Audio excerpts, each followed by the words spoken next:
And just give it a minute as always so people can hop in and tell me if the chat is working.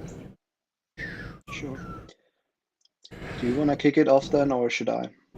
I'll start off with my normal like little introduction thingy.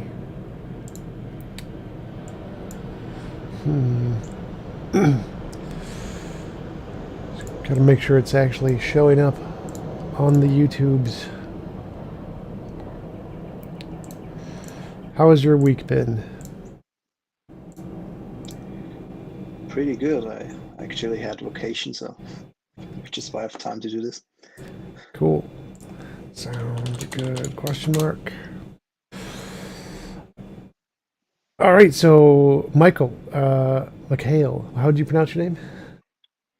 Uh, I'm German, so it's actually Michael, but call me Michael. It's Mikhail, fine. is that about right? Yeah, So thanks for coming on. I appreciate you taking the time to have a conversation with me. Would you mind telling us a little bit about yourself before we get started? sure. So I'm an engineer from Germany, and my passion ever since I got into robotics into university was basically the philosophy and science of the mind and free will. Which is the topic of today's debate. And I run a YouTube channel called Engineering Philosophy. If you want to check it out, talk a lot about stuff like free will, science of free will, and other stuff there. Cool. So we wanted to talk about free will. You think free will is a thing? Yeah. I mean, but basically, the reason why I hit you up to have this conversation is because I heard you say in a discussion that as an atheist you say we don't have free will, and I was like, yeah, I'm an atheist, but I think we have free will. And also, if I remember correctly, you then said basically, yeah, if there's quantum randomness, that's just randomness that can't be free will, which for me always is like the thing where it's like, hey, I'm not sure if he's looked deeply into this because for me, it's like the obvious answer to free will is quantum randomness. And I'm like, where should it come from if not from quantum randomness? Well, So, how is a random action free? So what do you mean by free will? yeah, that's always the biggest point. I think um, a lot of the common scientific objection that some neuroscientists have to free will is that they basically the debate is largely a false dichotomy, in my opinion. There's basically the determinists that say there's no free will, everything is predetermined in the universe. And then there's the people that have this religious perspective of free will. Basically, you have a soul that is independent of your body, and this soul is completely free to make decisions. I mean, obviously, that's not the case. So when I talk about free will, I really mean something more limited. Basically, of course, your biology influences your decisions, and you don't have a soul, in my opinion, that's independent of your body and your brain.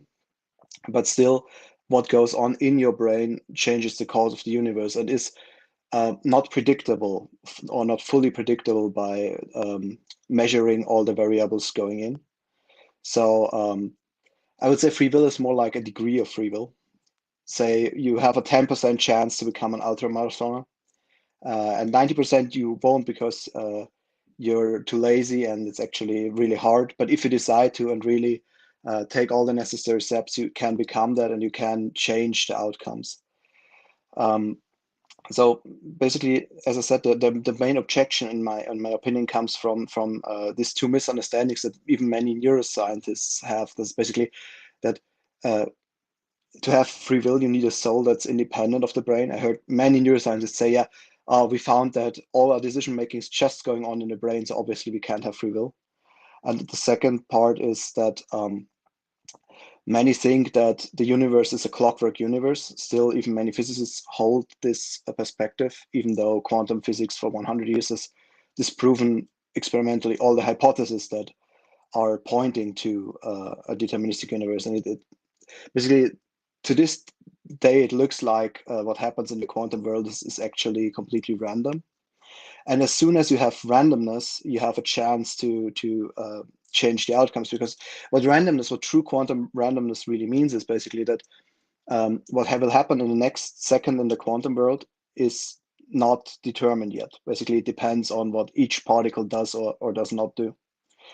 And as long as you have a brain that is capable of judging probable outcomes in the world, and then tweaking the variables to change these outcomes, or at least to change the probabilities of these outcomes, you have a chance to alter the course of the universe. I mean, the main point there is, I would say, are you familiar with the Libet experiment? The Libet, yeah. So the most people hear about the simple Libet experiments when they reject free will, where basically the simple Libet experiment is that you wire up a brain with EEGs, and then you say, press randomly press a button, please. And basically what they find is that in your brain, a potential builds up before you press the button. So the scientist actually can predict when you're going to push the button a short amount of time before you actually put the button. And this was the first when Libet did this simple experiment. He said, "Oh, okay, obviously you don't have free will, because what your subconsciousness does already determined that you will click before you are conscious that you click." But later he actually did different versions of this experiment, and one of the most interesting to me is he did the same experiment, but he told people, okay, before you click, I'll ask you to abort sometimes. So basically, when he measures this potential building that you want to click, he sometimes would play a sound, and if you hear the sound, you then either stop or don't stop. And what he found is that basically up to very, very shortly before you really click, even if though your brain is already building a potential, your subconscious is already triggering, oh, I want to click now. If you consciously, or if you hear at least a sound, you still can say, oh, no, I don't want to click now. So you can basically reverse the decision that's already been building up in your brain. And what that suggests to me is that basically, sure, your subconsciousness is a part of you, and if you you can view it like a computer. If you basically say to your brain, okay, brain, I want to that you randomly click a button, then the mechanistic part of your brain says sure, and produces random intervals, and builds up potential and says, okay, now is a good time to click. But you still are in charge to say, no, I don't want to click, up until right before, when already all the neurons are firing and your finger is starting to move. This is what to me is one of the strongest evidences that you are in control. And also the Libet experiment, the first one, the simple one, was criticized a lot by many other scientists because basically it's the interpretation is something that to me shows that so many scientists are also expecting like a soul and independent thing, because what would you have expected to find if you say the brain is completely mechanistic and we have free will? Would you then expect not that there is a biological process still in the brain that triggers your emotion? That basically it's clear that there needs to be a chemical potential built up in the brain that triggers your action to click, because otherwise, if it all was just instantaneous, then it would basically be magical. So, what is your definition of free will? What is free will? So my definition is that basically, let me read this. Any conscious actor who can evaluate future outcomes and actively intervene in altering the probabilities of these outcomes by manipulating the influencing variables has a degree of free will. And the degree of free will is determined by the degree to which one can estimate probabilities of future events and the degree to which one can actively intervene in altering these probabilities. So that doesn't work as a definition, because you've imposed actively and intervene, which are already the question here is, what does the free part mean? And you're just adding synonyms of free into the definition of free will. So what is free will? Is it the ability to do otherwise? Does that mean that your consciousness has an impact on the things you're doing? Yeah. What I mean is basically, this is why I added the degree of free will. Basically, what I meant is with active intervene is how actively can you intervene. So this is just basically a two-part question. The first question that is really, how does consciousness even work, which unfortunately is not fully solved. And the second part is how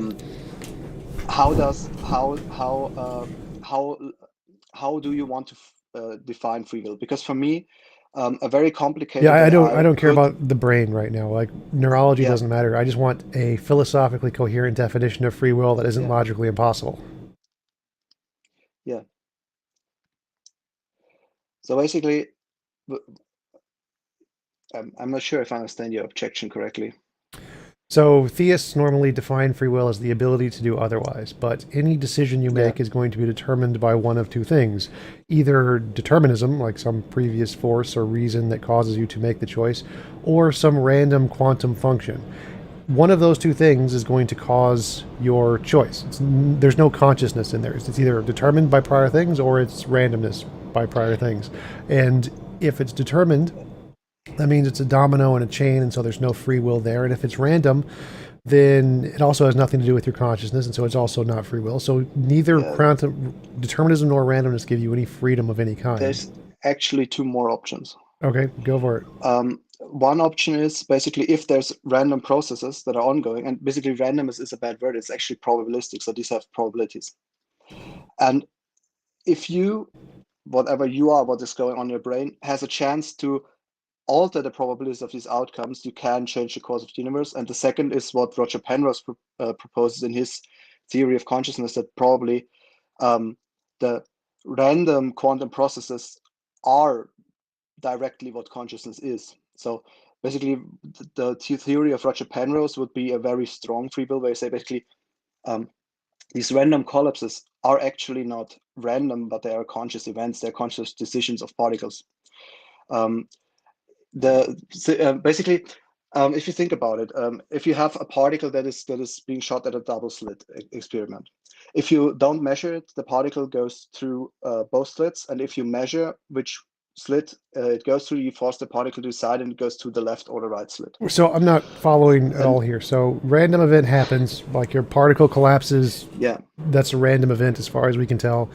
If you want to just call that consciousness, that doesn't in any way help at all address the problem. Either the decision by the conscious particle that we can name Bob, the Bob particle, made a decision. Either it made a decision because of reasons, and those reasons yeah, determined the decision, or there was some fundamental random thing that occurred. Those are the two options. Neither of those are free in any sense.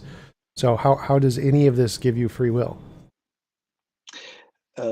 the second option gives it to you by a feedback loop. So if you basically, you know that the particle is going 50-50 through the left or the right slit, but you have a magnet that basically makes if you switch it on, makes the particle go through the right slit with 90% and 10% to the left slit. You still have not fully determined the path of the particle, but you have influenced the outcomes. And if you do a lot of these, if you influence a lot of these variables, you can make a significant difference by what you decide. What does any of that have to do with free will? So Yeah, I can have magnets determine it with 100% certainty, or 1% certainty. That's still either determined or random. There's still no free will there. Like you still haven't given a yeah, coherent definition of free will. it's still a probabilistic process, but your decision to do something, what happens in your brain, You're has no, changed the no. outcomes. That's a It's category probably, error. So you're talking about the decision itself. We don't care about what your decision does. That's irrelevant. yeah, How do you make the decision in the first place? Either the decision is made by prior non-conscious things that are determined, or prior non-conscious things that are random. So your decision doing something is irrelevant. I don't care what your decision does. What I care about is what caused your decision. How did your decision come about? And you can't say your decision did it, yeah, because that would be circular. but no, that's exactly what a feedback loop is. So basically, what you're saying is that it's always turtles all the way down. There's always a cause for before that was deterministic. Yet your This is consciousness for didn't one. exist before your consciousness. Yeah, but your consciousness exists, and basically your consciousness is influenced by variables going in. But your consciousness then can also influence the variables that go on in the universe. So it's basically what your brain does. What your brain is really good at is your brain looks at what is happening in the world around me, and then tries to estimate the path through the world that gives you the highest probability of survival and happiness. This is essentially what your brain is for. And what it does for that is tweak all the variables that are going on in the universe that to make your life the best outcome possible. And basically this is not circular because um, it would be circular if the universe was completely deterministic. Basically, if everything's predetermined just by physics without quantum randomness, then obviously no matter what happens in your brain would change no outcome. But as soon as there's randomness that is not predetermined, that it's just basically random coin flips that are happening at a certain point in time, and you can influence the probabilities of these coin flips, then you actually can change what will happen in the future. Begging the question. So if there's randomness in my brain and the randomness causes me to have a conscious experience, the conscious experience does nothing. The randomness is the cause, not the conscious experience. If there's some determined factor, like I ate moldy cheese and the moldy cheese caused my brain to have a lack of oxygen or whatever, and that caused me to have a conscious experience, that's the cause of the consciousness. My consciousness didn't do anything.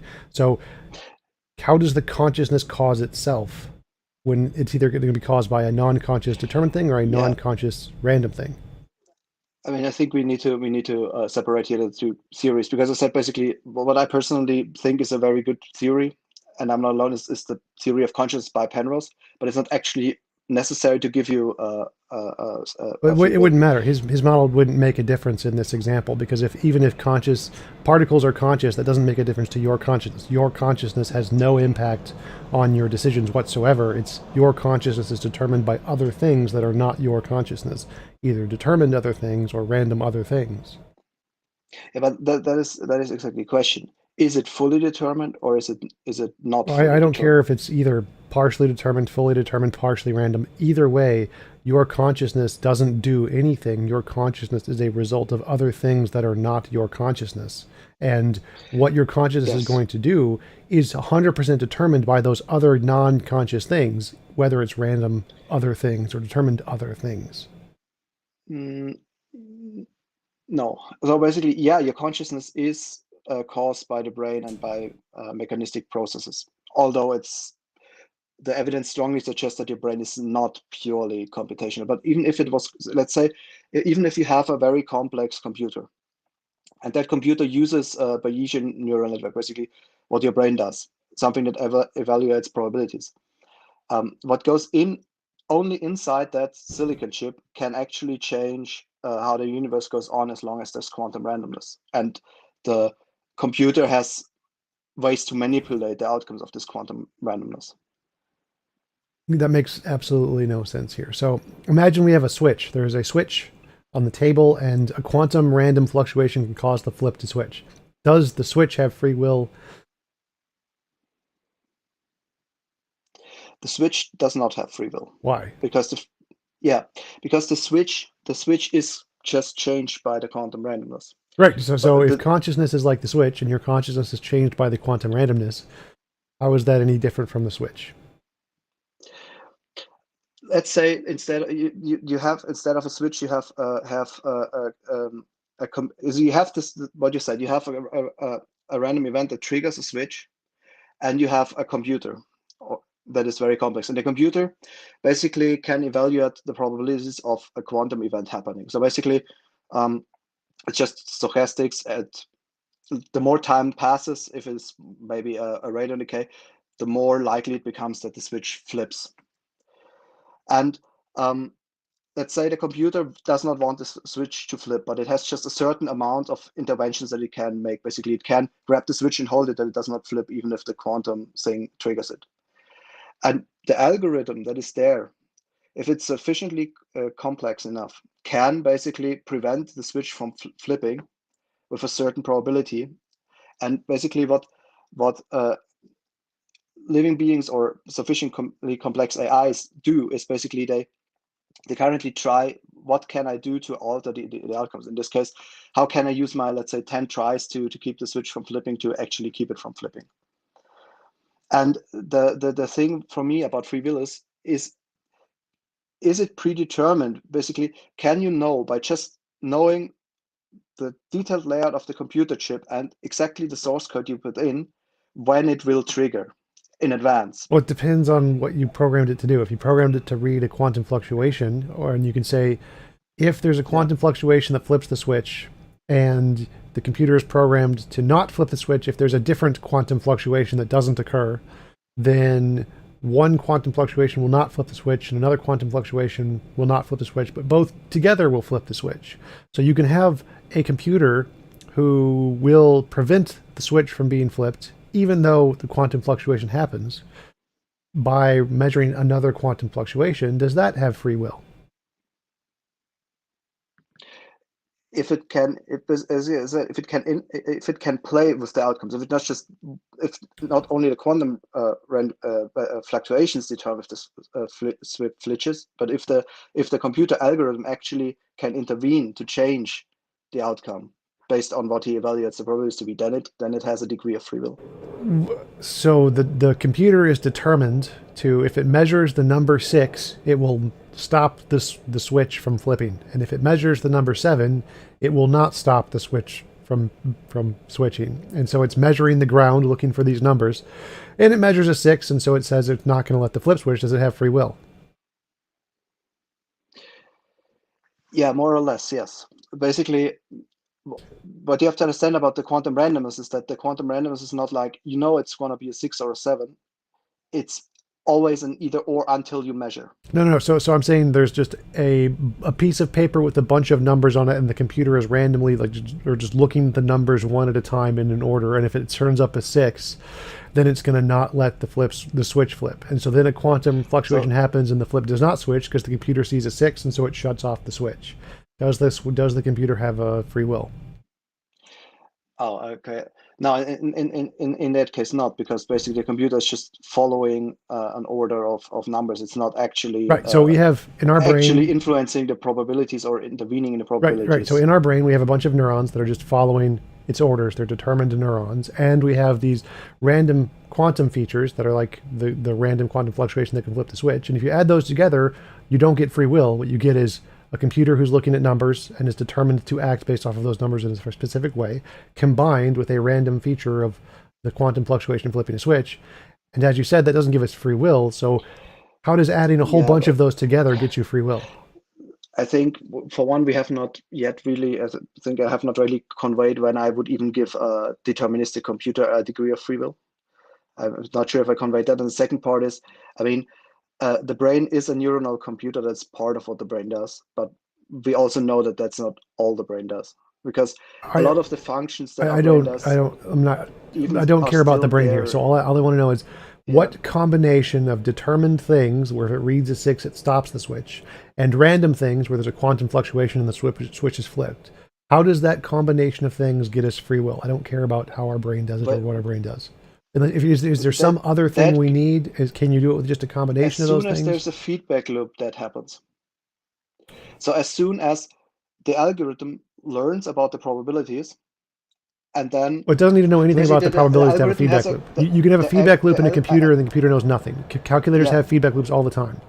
What I mean is Bayesian feedback loops, Bayesian neural networks. If you have... Why would it matter if it's Bayesian or not? The kind of feedback loop makes no difference. A Bayesian model is just a way to analyze the data. It doesn't actually do anything specific. It's just a way of analyzing data. Yeah, but the thing is with the probabilities of randomness. If you have a feedback loop that is based on the probabilities, basically that has a goal that I want to maximize the probability of this outcome, and it reads the probabilities that are going in and has some manipulator that can change the probabilities. Well, so that's again begging the question. Either if it's going to change the probabilities, that's the thing we're talking about. Does it change the probabilities based off of determined things like reading the 6, or other random things like the quantum fluctuation flipping the switch? So if it's going to change the probabilities, that's the decision we're talking about. We have a computer that wants to change the probabilities in some ways. There are two ways it can change the probabilities. One, it's determined, it sees a 6 and stops it from occurring. Two, it looks at a different quantum fluctuation and says, does this quantum fluctuation occur? And then it's going to happen based off of randomness. Those are the only two ways that it can influence the probabilities. So if you want the computer to influence the probabilities, the only ways to do it are either it's determined by some programming, or it's based off of a different random measurement. And those are the only two ways. And neither of those involve consciousness. Those are exiting the closed loop. That's no longer self-referential. Yeah, but what happens is when you have an regulating algorithm using Bayesian or any probabilistic neural network reviewing true stochastic events, and it can influence the probabilities. At some point, you decouple, it becomes decoupled. Basically, the incoming variables are not correlated to 100% with the outcomes anymore. And that's what I mean. Well, Basically, you any can random know system does everything. that, so you don't need a You can system for know that. any line of, Every you random can, system works that way. So here yeah, again, my question is so we have a computer, and it's looking at a switch or something, and it wants to influence the probability. So right now, the switch just flips if there's a random quantum event. The switch flips, and the computer wants to influence the probabilities the switch is going to flip. So what it does is it has two options. One, it's going to be determined by some programming to look for a 6, and if it doesn't see a 6, then it can allow the switch to flip with some greater probability by reading a different quantum fluctuation. So it looks at a different switch, and this different switch has a probability of 1 in 10 of flipping. And if it doesn't flip, then it will allow the first switch to flip. Therefore, the computer is saying that this first flip has a probability of 50-50, and if I look base allowing it to flip off this second flip, which has a probability of 1 in 10, now this probability has a 45% chance of flipping. So I have affected the probabilities of this second flip yeah. by looking at the first flip, by looking at a second flip. Where is that all free will is? Is that you're just defining free will as two random events? I mean, what you describe would be the weakest form of free will. Basically, as I said, there's degrees of free will. How much can you influence? And in that case, basically, it's just passively looking at what happens with one switch. And yeah, in that case, it's already changing what's happening. But the question is basically, basically the computer you describe has only the option to look at a switch and act based on what that switch does. It No. does not actually develop a strategy on when to flip which switch, right? Wait. So the develop the strategy part is what I'm talking about. There's only two possible Yeah. strategies. One is it's determined, or two is it's looking at a different random switch. Every single possible methodology you can propose is going to be one of those two things. It's determined, a complicated determined system, or a complicated it's looking at a random switch system. Those are the only two possibilities. There isn't a third possibility to achieve what you're asking. That's it. Like whatever method no matter how complicated you make it, will all be simplified down to one of two things. Either it's determined or it's random. Yeah, and I mean the evidence points to at least the quantum physics level being random. And this, I'm and granting that as it's it's a what I tried to possibility, but complain what is is if it's random, you then can change the outcomes, and that's basically what it is. But in the case you're describing, so basically well, the you can't change computer, anything here. So again, the in order for the computer to change the probabilities, it has to look at another non-computer thing and say, does this thing change? So it's looking at two different yeah, things outside of itself. It's looking at the first switch, and it that has different probability influencing the other switch. That would already be something that makes of a long term. Basically, if you measure millions of flip switches, the computer would already make a difference that is not predictable. But the more complicated that system gets, the less predictable it gets. And as soon as you get to a more complicated feedback loop where the computer is actually learning about strategies, very quickly, what's happening in the computer decouples from the ingoing variables, and what the computer will be doing is not predictable anymore by why does the its ingoing predictability? variables. Its predictability makes no difference here. I don't care about whether or not we Yeah, can predict it. predictability is actually what gives you the free will, in my opinion, because basically what you're saying is basically that you define free will as just to be impossible. You say, if it's something is random, it cannot be free will because that was random, and if it's deterministic, you don't have free will. But what I'm saying is what is free will? What is the free will that we experience? And this is our free will. I mean, everybody knows I cannot just flap my arms and fly away. But what I experience is that basically, if I set my alarm for 6 tomorrow and maybe put my running shoes next to my bed, then I have a higher chance that I'll go running tomorrow. And this is basically what free will is, that we find strategies how we can influence the outcomes. So my argument is a little more detailed. It's saying everything is either determined or random. And no combination of any of those things will ever give you free will because it's either just going to be determined or random. So different kinds of randomness or different kinds of determination, none of that's free because it all boils down to the same thing. It's still just determined or random. So my But argument is that no randomness, combination of either of those things gets you free will. randomness, in my opinion, is what gives you free will. Because as long as, I mean, random, as I said, random always sounds like the probabilities are always the same. It's probabilistic. So Well, no. So I don't care the about the outcomes probability are change. The probability change in is quantum irrelevant. physics are weighted, and you can change the weighting of this I, outcome. I don't care. I don't care if you can change the weighting. That's not a part of Yeah. my objection. My objection isn't that it can be changed. The weightings can be changed. I don't care. That's still a part of randomness because I said no possible combination of these two things, which includes all of the possible different ways you could change the weightings, is still not going to be free will. Because my what I heard you say was that our consciousness can affect the probabilities, and it can't. That you cannot do that. You would just essentially, in the examples I just listed, you admitted it cannot do that. Either your brain is Yeah, no, determined to read a random thing, and the random thing affects it, and your brain doesn't do anything, or your brain is random and it is affected by other random things, and so your brain doesn't do anything. So, no, in none of the examples you gave does the consciousness itself have any impact on the decision.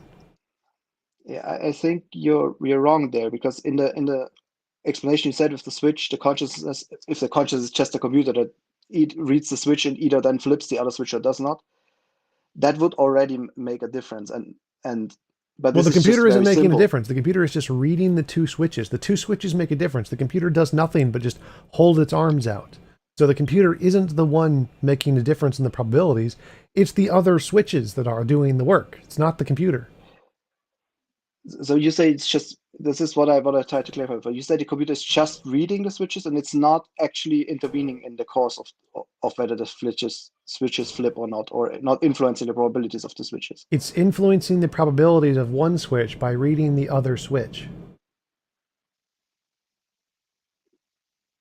Yeah.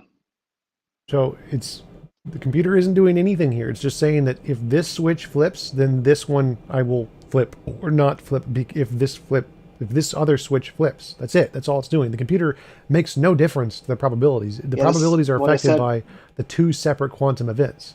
This is what I said before. What is necessary is the computer actually having a goal, because what I said, which is That's begging you the need a question. strategy that You can't basically say that. You can't say that. You have no. to say, how does the computer do that? How does the This computer is understand and make a change? how is this begging the question? So It's so not at all, because if because the computer has the just no thing you're strategy, trying just to observes, it's define not is intervening. because you're using the thing you're trying to define in your definition. So I want to know, how does the computer affect the probabilities? There's two ways it can do this. One, it's determined, not free. Two, Yeah. it looks at a different random thing which is not itself, and then that random thing will change the probabilities, but the computer does nothing because the computer is determined. Yeah, but this is what I what I try to convey. This is where the feedback loops come in. If it looks at probabilities and has a strategy, it wants to achieve something, What do you mean looks and at then probabilities? has It can't look at probabilities. It looks at basically, switches.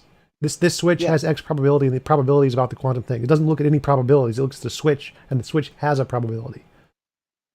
yeah, but the computer knows the probability, right? No, the If you, computer doesn't know anything. for The computer's most, looking at a switch. The switch has a yeah, but probability that's based off of the physics. The quantum randomness itself has the probability. The computer doesn't know anything. yeah. Well, this is why I said you need Bayesian network, because Bayesian networks do exactly this: evaluate the probabilities of the outcomes, It makes and no then try to difference. change these The probabilities. language you use to measure the probabilities makes zero difference here whatsoever. It does not in No, any it way does. help your case. Like if you It use does. French or English, the same thing. Doesn't matter what language you use. Bayesian epistemology does not add anything to the system. It's just a language to describe the system. Yeah, but this is what I mean. It does. Because basically, if the computer just reads the two switches and does nothing, yeah, it does nothing. But if the computer actually has a goal, like say, I don't want this switch to flip, and it cannot just hold the switch all the time, but it wants to figure out a strategy to prevent this from flipping, and it knows this has a 50% chance to flip within 10 seconds. Then the computer can develop a strategy to actually prevent that switch from flipping. And this feedback is basically looking at what does the world, does this random event occur or not? And the longer it does not occur, it goes, oh, okay, now I should do something because now it's likely that it will happen. And if I do something now, I have a high chance of preventing that switch from flipping. And that is what I say is free will. So this is basic AI programming. You can find the 2-minute papers on this. If you have a computer that's programmed with a algorithm to say it wants the switch to not flip with the longest period of time, and right now there's just quantum randomness, so it flips with a 50% chance every second. And it has 10 other switches to pick from, and it starts on switch 1, and switch 1 switches at an 80% chance, and so if you combine the two, you'll get a 20% reduction, which is 10, so it'll be a 40%. It'll flip 40% of the time every second. But then the second switch has a 50-50. So if you combine the first switch with the second switch, you now have a 25% chance that the first flip is going to switch. And the AI is just going to switch between them, count the time intervals, and pick whichever switch that it causes the first switch to only happen every the longest period of time or whatever. Where is the free will in this? Like, we can do this with a computer right now, and you're saying that just because it's testing things and measuring the outcomes and saying, well, this measurement has the greatest value, I'm just going to pick it. This is somehow free will. Like, it doesn't make any sense.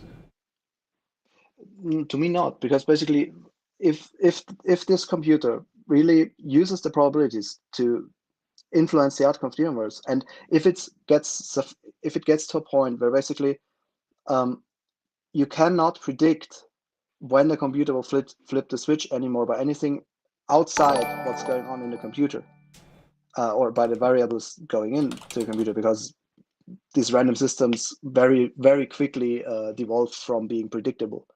Then what else would you call it than free will? What this thing does?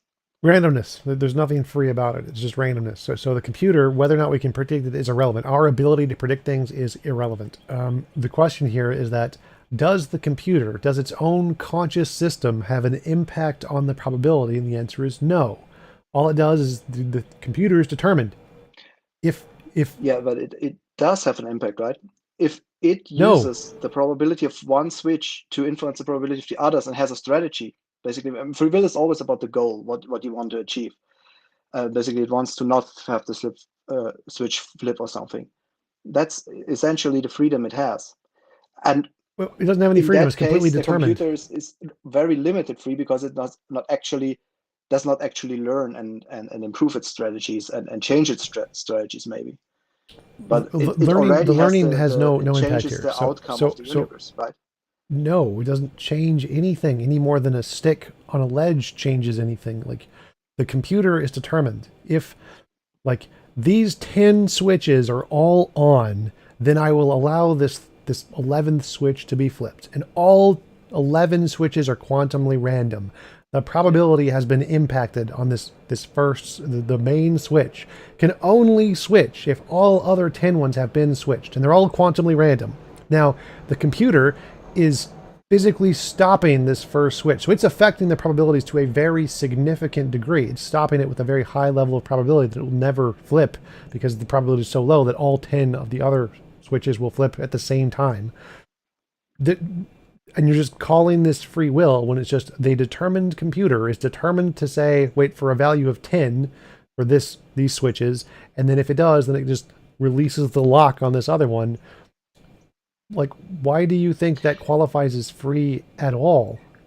As I said, it qualifies as free as soon as the computer is actually starting to develop this agency that is basically looking at the probabilities, using its strategy, and maybe even developing a strategy. And the more it can, the more influence it has on the probabilities, and the more it can change its own strategy over time, the more freedom it has. That's basically how I define the degrees of freedom.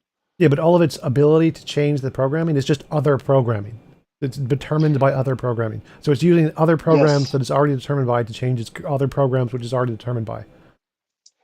Yes, but the freedom comes from basically, if you have two computers in two separate rooms that use such an algorithm, over time, they will develop completely different strategies and behaviors.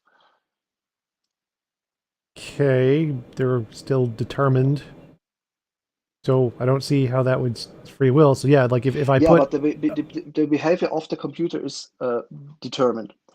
But the yeah behavior of the system the computer is influencing is not determined, and the way the computer learns is not determined.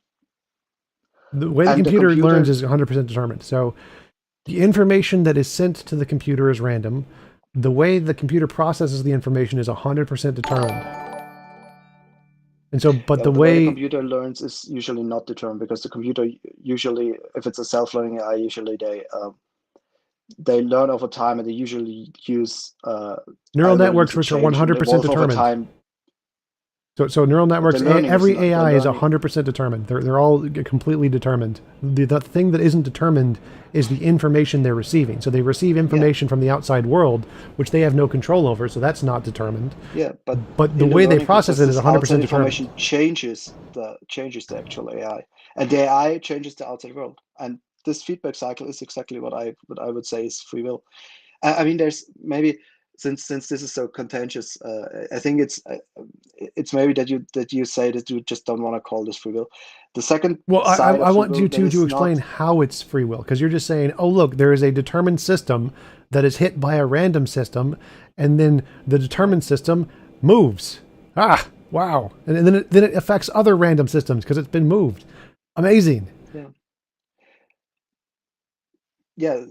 It's free will because what free will, I mean, free will, all you can say about free will from if you say I have free will, what do you mean? This means that you, if you're not religious, you say that you basically what's going on in your brain can actually alter the course of the universe in a way that's not predicted by what is. See, if you measure every No one means that by single free will. atom and No, quantum in the universe no right one, now, no one means that by free you, will. That's not what they mean by free will. By free will, they mean that my consciousness itself is yeah, able to make a difference in my own actions. So my consciousness can affect my actions. It's not determined by my brain. It's not determined by randomness in the quantum field. Is that my ideas, my thoughts, my motivations are themselves the cause of my actions. And that's blatantly false. yeah. I mean, I would not say. I think most people mean I, and not just my conscious I, because what I am is just more than just my consciousness. My subconsciousness is also part of me, right? Sure, yeah, but I'm talking about things that are not you. So the chemical composition of your brain that you have no control over is not you. The physical determining factors of the shape of your neurology is not Yeah, you. but The random quantum fluctuations are not you. So those things determine your consciousness, not the other way around.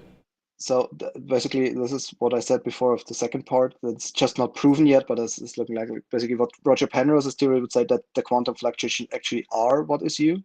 But even if you go to the purely mechanistic side, um, if you just say all my brain chemistry, brain processes, information stored in my brain, what I previously learned is what I am, then your consciousness, working together with your subconsciousness and chemical brain consciousness, very much can change the outcome of the universe, and it can change itself. So basically, one example is if you notice that you're depressed, your brain chemistry is out of whack. What you will do then is you go to a psychotherapist, you take some pills to get that chemistry into balance again. That's essentially what you do, and now you've changed the brain chemistry, and you've changed the deterministic system that shapes your brain. So your brain was determined to take an action, and that action had an impact on other parts of your brain, and you're calling that free will.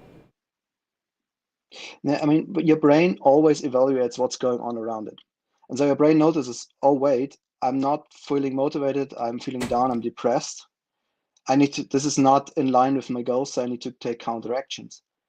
And it's the same for an AI, like a self-driving car. When it notices, oh, I'm slipping because I'm on ice, what can I do? I need to take counteractions. It did not foresee the ice. The ice was deterministic or it was random. That doesn't matter. But if it's especially if it's random, then what the car does and the coping mechanisms developed are its freedom to influence the world. And this is not this is the most important part to me of this randomness. This is in no way, shape, and form determined by the parameters going in. So no matter if you know every position, every detailed info of all the state of the universe right now, you still cannot say what I will do in a month from now, just as you cannot predict the weather in 3 months from now with 100% accuracy. And this is exactly the beauty of the brain, that it looks at all these probabilities and tries to change them and influence them for its goal. So, I mean, if there's a brain that desires food and it eats the food will then be processed into certain cell structures in the brain and change its neuroplasticity, which mice and rats and worms do, and bacteria do. Do bacteria have free will? Yes, to a certain degree, certainly. I mean, this is why also the neuron, why I said before, the neuronal model of the brain alone does not explain everything we do, because there's So when people single cell amoeba that show non-predictable behavior when they are under attack, and that clearly try to avoid attackers when they're being attacked. So this is yeah, but very they have fundamental no to all consciousness. biological life. They're not conscious. They don't have a brain. I mean, the question is, are they conscious? Are they proto-conscious? But basically, this is what life is. That they, or what I say, why also a computer could develop free will. If you have different options, if nobody can predict which option you will take beforehand, that's what freedom is, right? I mean, maybe spin this around. What would be a definition of free will that would work for you? That you say is maybe physically impossible, but that would be free will to you. Well, the ability for consciousness to actually have an impact on the things it does. So, like, if my consciousness can itself be the cause of my actions, that would be free will. I don't think it's possible. But if there was like a special kind of magic that was the consciousness magic, and it could cause me to do all of my actions and beliefs, then that would be free will. But to which degree would you need this control? Do you say it's only if you have 100% control, or is 10% control enough? How much control does your consciousness need to have? Any. So if there's a magic consciousness thing, and the magic consciousness thing has any percent of control, and that would be the percent of free will we have. Yeah, and that's exactly what I'm arguing for, and But why I say you said the consciousness it's clear has from no the evidence effect. we have a certain percentage of this freedom, and what I'm hoping that science will look into more is really how much percentage do we have? No, so I'm saying the consciousness has to be the cause. Now, in your example, the consciousness isn't the cause. The consciousness is an effect. The consciousness is affected by the randomness and affected by its determined structure, and the combination of those two things can cause different effects to its structure, which can cause different effects to how it will change based off of the inputs it has. But you have none of that is that cause your consciousness, and the consciousness itself then influences future yeah. But effects. I want to know, how does the consciousness itself act as the cause with no prior information? If it's getting information from a random source, it's not the consciousness. If it's getting information from a determined source, it's not the consciousness. So how does a consciousness make a choice with no prior information? Without information. What? Your consciousness without information really does not really make sense. I mean, if you Yeah, have no that's senses, what you're saying. no knowledge of the world around you, then you just Well, no. I don't. You can start with all the prior knowledge. I don't care about that. So, how does a consciousness make a decision without being determined, not with getting no information from its determined causes? So, right, it doesn't have no prior knowledge, and getting no information from quantum randomness. How could a consciousness do anything if it wasn't one of those two things? Yeah, but this is, in my opinion, a definition of consciousness. This is just not consciousness anymore. Right. Because what is our consciousness? We are conscious of everything that's going around us, that's going in us, our feelings. Right. So and based on that, our consciousness is then deciding what to do. So right. Remember, the question is how does the consciousness cause itself? How does it make a decision that affects itself? And if the consciousness is making this decision based on external factors, like the information it gets from determined things or the information it gets from random things, then it's not making a decision that affects itself. It's being caused by other external factors that are not itself. So that would disprove your definition. Causing external factors, right? What do you mean causing external factors? your consciousness clearly takes in external factors when it makes decisions and is Yes, at least to it some takes in. How does part it cause? What working do like you a mean by it neural causes computer. external factors?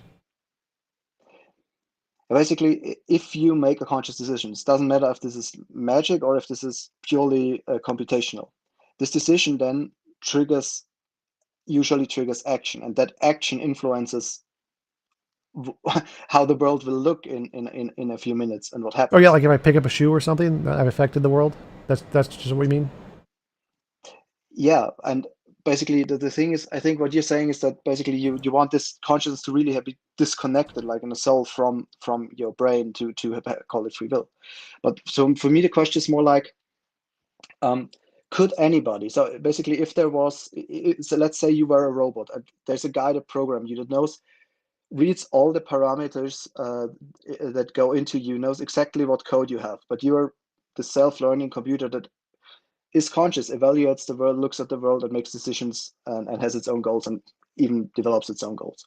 The question is, if this developer right now knows everything about you, has programmed you, has developed you, can he predict what you will do in a month from now? And I would say no, because of quantum randomness. Well, And this is if you essentially to your know freedom. everything about you is irrelevant because you aren't the only factor. There are external factors. So, in order to predict Yeah, of everything course. that's going to happen, you need to know everything about you and everything that's going to happen external to you.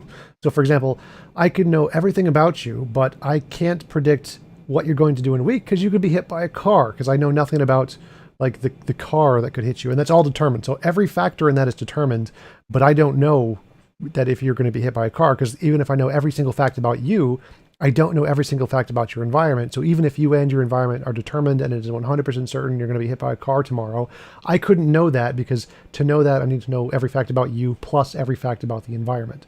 So saying you know every fact about you is irrelevant here. The question Yeah. is how do you, your consciousness, have an impact? And if the consciousness can only have an impact which is a result of external things, like its determined processes or other random processes that affect the consciousness, and the consciousness isn't the cause. It's the consciousness is an effect.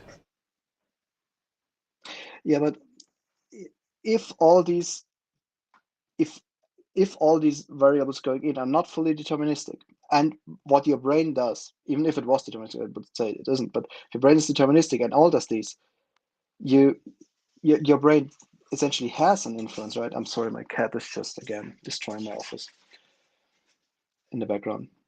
So this is basically what I was asking. And this is, I think, a misunderstanding because if it was magical, not physical, that your consciousness basically does whatever it does, independent of all its brain chemistry, okay, yeah, that would definitely be free will, but it would also definitely be impossible.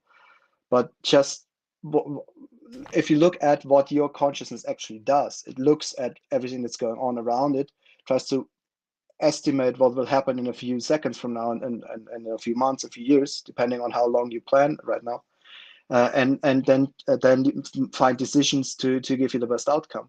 And these decisions are not fully determined by the variables going in, and especially over time, what your consciousness does, the processing consciousness also determines what the future variables going in will be.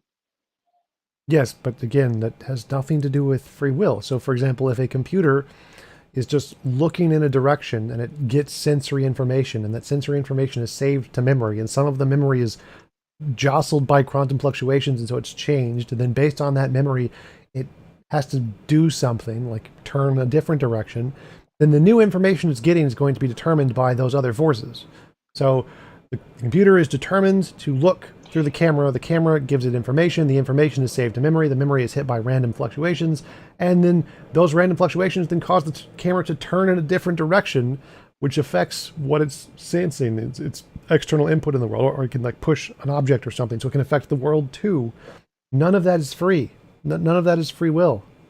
Even if the computer can then say, based off of what it's doing or what it's looking, the new information it's saving will cause a new program to emerge or whatever, still not free will.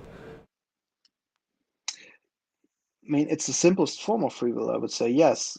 I mean, it's not really free in that the computer does not choose its goals and it cannot deviate from the path. But as soon as you give the computer the option to also influence its own programming based on what it sees around, then it very quickly becomes free will.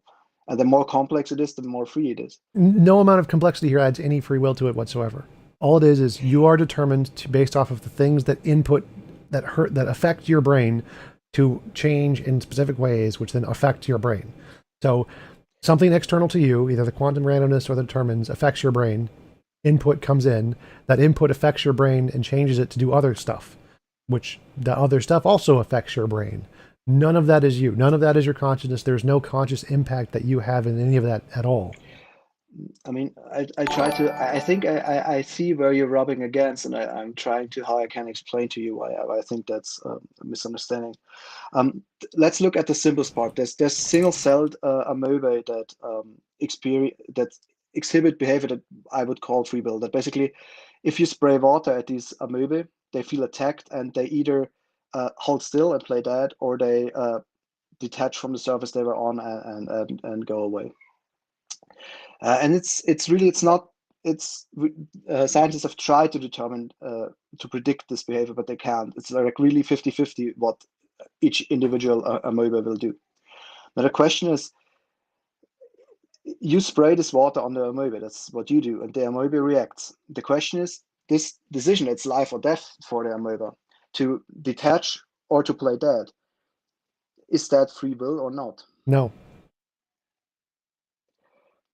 And why not? Because it is 100% determined what the amoeba is going to do based off of either the determined biology or the quantum randomness that is not the amoeba. Neither of those things are the amoeba. So everything the amoeba is going to do is 100% determined by external forces to the amoeba. Yeah, but apparently it is not, because if it was, our ability to measure it is irrelevant. So you're confusing our. Wait, no, right? no, that's wrong. So when I say it's completely determined, what I mean is that what the amoeba is going to do is 100% affected by the other things around the amoeba. So if the quantum randomness is random, so we don't know if the quantum randomness is going to affect the amoeba, but if it does, then the amoeba is going to move. So if the quantum randomness hits the amoeba will move with 100% certainty. So the quantum randomness affects the amoeba, it will 100% move. If the quantum... No, that's actually, the amoeba with 50% does move or does not move, and you cannot predict which. That's exactly the point about it. No, this is the whole point I'm trying to explain to you that you're confusing. So the quantum randomness here is random. The amoeba is not random. So the amoeba, if the quantum randomness occurs, the switch will flip. The amoeba will move. The amoeba is 100% determined by the switch. And the quantum randomness is random, but the switch is determined.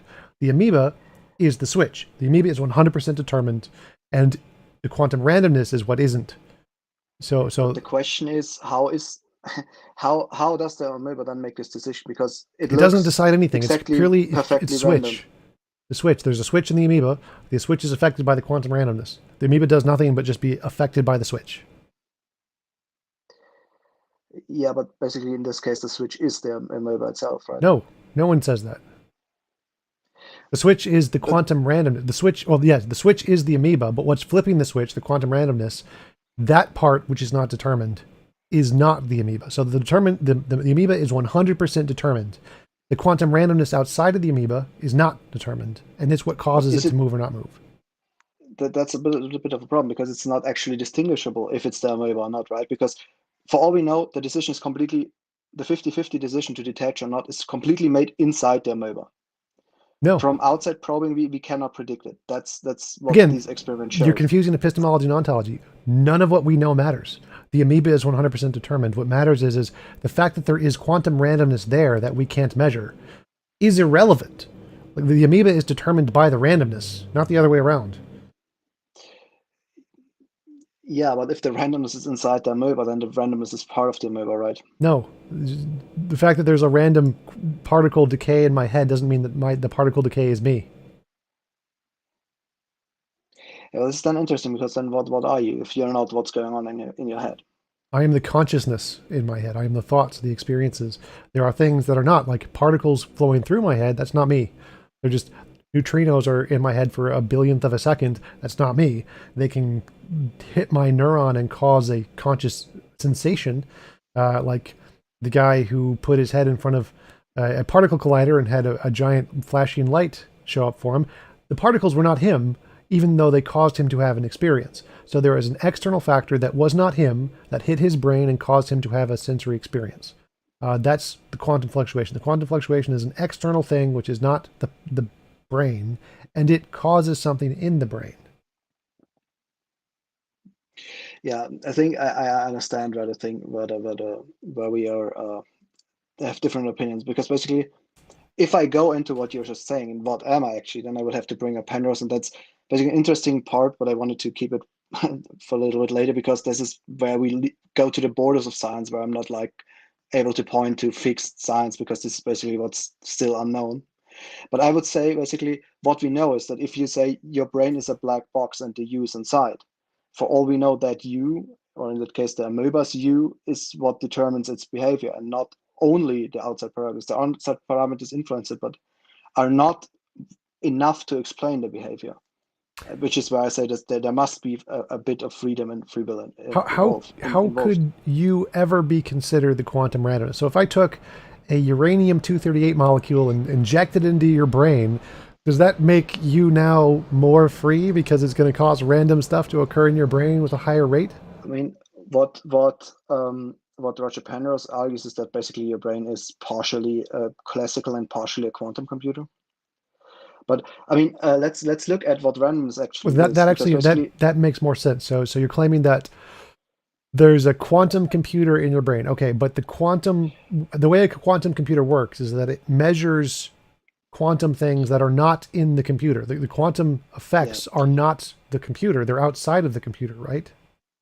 yeah, I'll try to explain it. Basically, I wanted to first explain that I see a classical computation way with randomness to get free will, but you basically reject that idea. So let's get into that, the quantum consciousness idea. And basically, quantum consciousness has been proposed for a long time, that quantum effects have a fundamental role in consciousness. Just scientists have not fully settled on one theory. I personally like ORCHA-R by Roger Penrose and Stuart Hameroff best, and it's also in a 2019 review study by Lee et al. They also found that it's, and I quote, undoubtedly the ORCHA-R theory co-established by theoretical physicist Penrose and neuroscientist Hameroff is currently the most convincing theory. So this is the best, but it's not settled. And it goes back to basically, how does a quantum particle actually make a decision? Because if you look at quantum randomness, say what I wanted to bring up before, the double slit experiment. If you shoot electrons at two slits and you don't measure, they go to both slits and behave like a wave. But as soon as you measure to which slit it goes, you force the particle to make a decision, and it goes to only one and acts like a particle. And the interesting thing is that this has a perfect 50-50 correlation. And there's experiments like the Bell experiment that show that really, for all we know, the decision is not determined by anything external to the particle. So really the particle makes the decision. And the interesting thing is, in the Copenhagen interpretation of quantum physics, they say, oh yeah, it's just random. But sorry, they don't actually explain how randomness works, because, I mean, we can flip a coin or throw a dice or something if we want to have a probabilistic outcome, but the particle does not have these tools. And what nobody explained to this day is really like how the particle comes up with a random choice. Does it know what all the other particles do and then just choose something they didn't, or how does it do it? And what Roger Penrose says is no, really, the particle decides. So each individual particle, when it is forced to make a decision to go to one or the other slit, decides um, to go left or right. And since these, to the particle, these probabilities are equal, each particle has a 50-50 chance which choice it makes. And what Penrose then says is basically, and if there's a way to entangle and to basically, he said, calls it orchestrate a lot of these quantum events together, you then can basically get a complex consciousness. Basically, each particle has a very simple proto-consciousness that gives it the ability to decide left or right.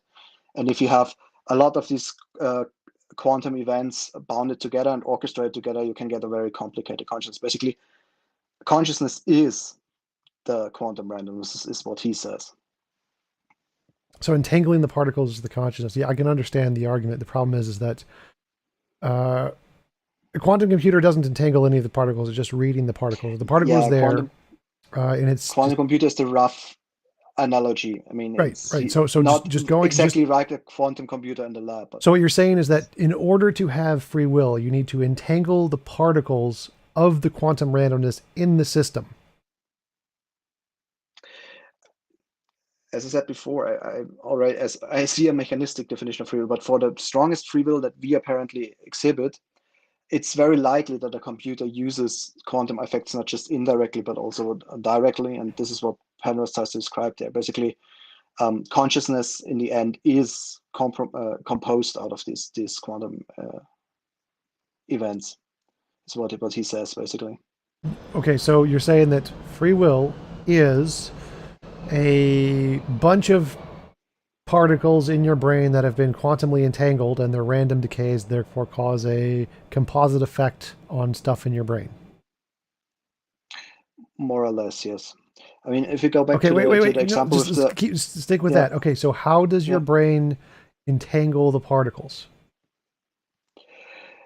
yeah, so the theory by Penrose and Hameroff postulates that basically inside each neuron there are so-called microtubules, and these microtubules are basically are the basically the qubits of this quantum computer.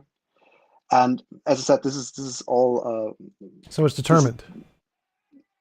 no, it isn't. Like the way that the neurons entangle particles is 100% determined by the physical shape of the neurons. Now, what he's saying is basically inside each neuron there's thousands of microtubules. And these microtubules are actually what does the processing and what determines if a neuron fires or does not fire. And that these are basically interconnected in the brain through quantum entanglement or How orchestration, as he does the calls it. brain entangle two particles?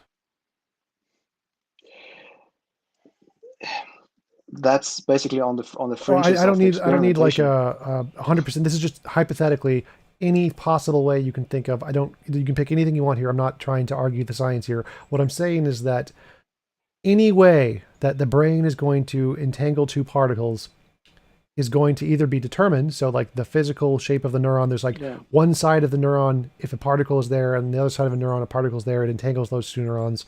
And it's just based off of the shape of the neuron. The shape of the neuron determines that it entangles these two particles over here because they're in the correct location in the neurons to entangle them. Yeah, but what he's saying is basically the brain has this classical processing part that is the neuronal system, but it also has the quantum part inside each neuron. So basically, if a neuron fires is determined by quantum processes, and these quantum processes are what consciousness is. And Okay, they so are obviously in a quantum random and brain, not predicted. so in a brain, a neuron will entangle two particles because 100% determined by the shape of the neuron. It will entangle particles based off of the shape of the neuron. He's actually saying microtubules, which is inside the neuron, which also solves the problem with the amoeba, which does not have neurons. So that's also part of in everything inside the neuron is the shape of the neuron. Shape it doesn't just mean the circumference. Every physical structure in the neuron is the shape of the neuron. Yeah, yeah. Okay, so what causes the particles to be entangled is the shape of the neuron, and what causes the particles to enter those positions in the neuron is quantum randomness.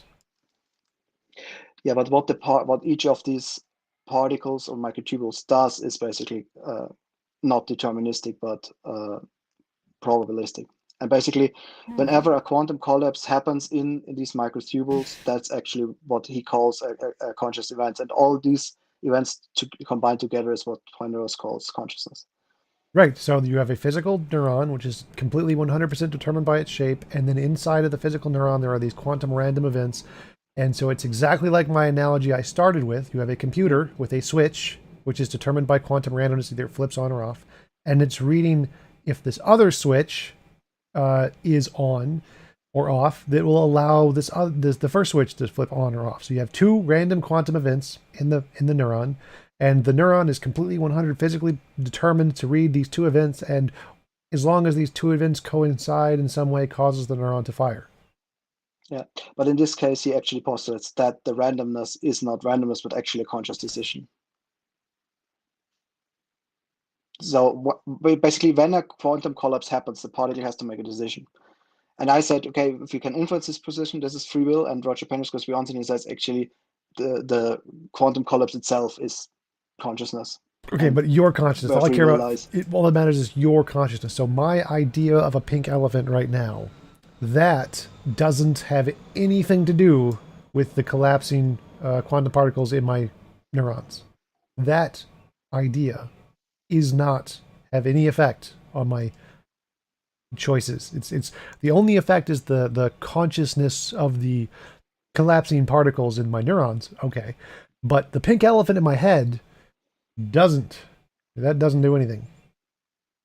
Yeah, what he says is you are these, as your conscious is the collapse I'm of just talking about these the pink things. elephant. So I don't care about all the different Yeah. neurological quantum fluctuations in every Yeah, neuron but in my brain. the pink elephant is the pink elephant in the end is you decided to think about a pink elephant and your brain then basically puts together that image and you have this image now in your consciousness.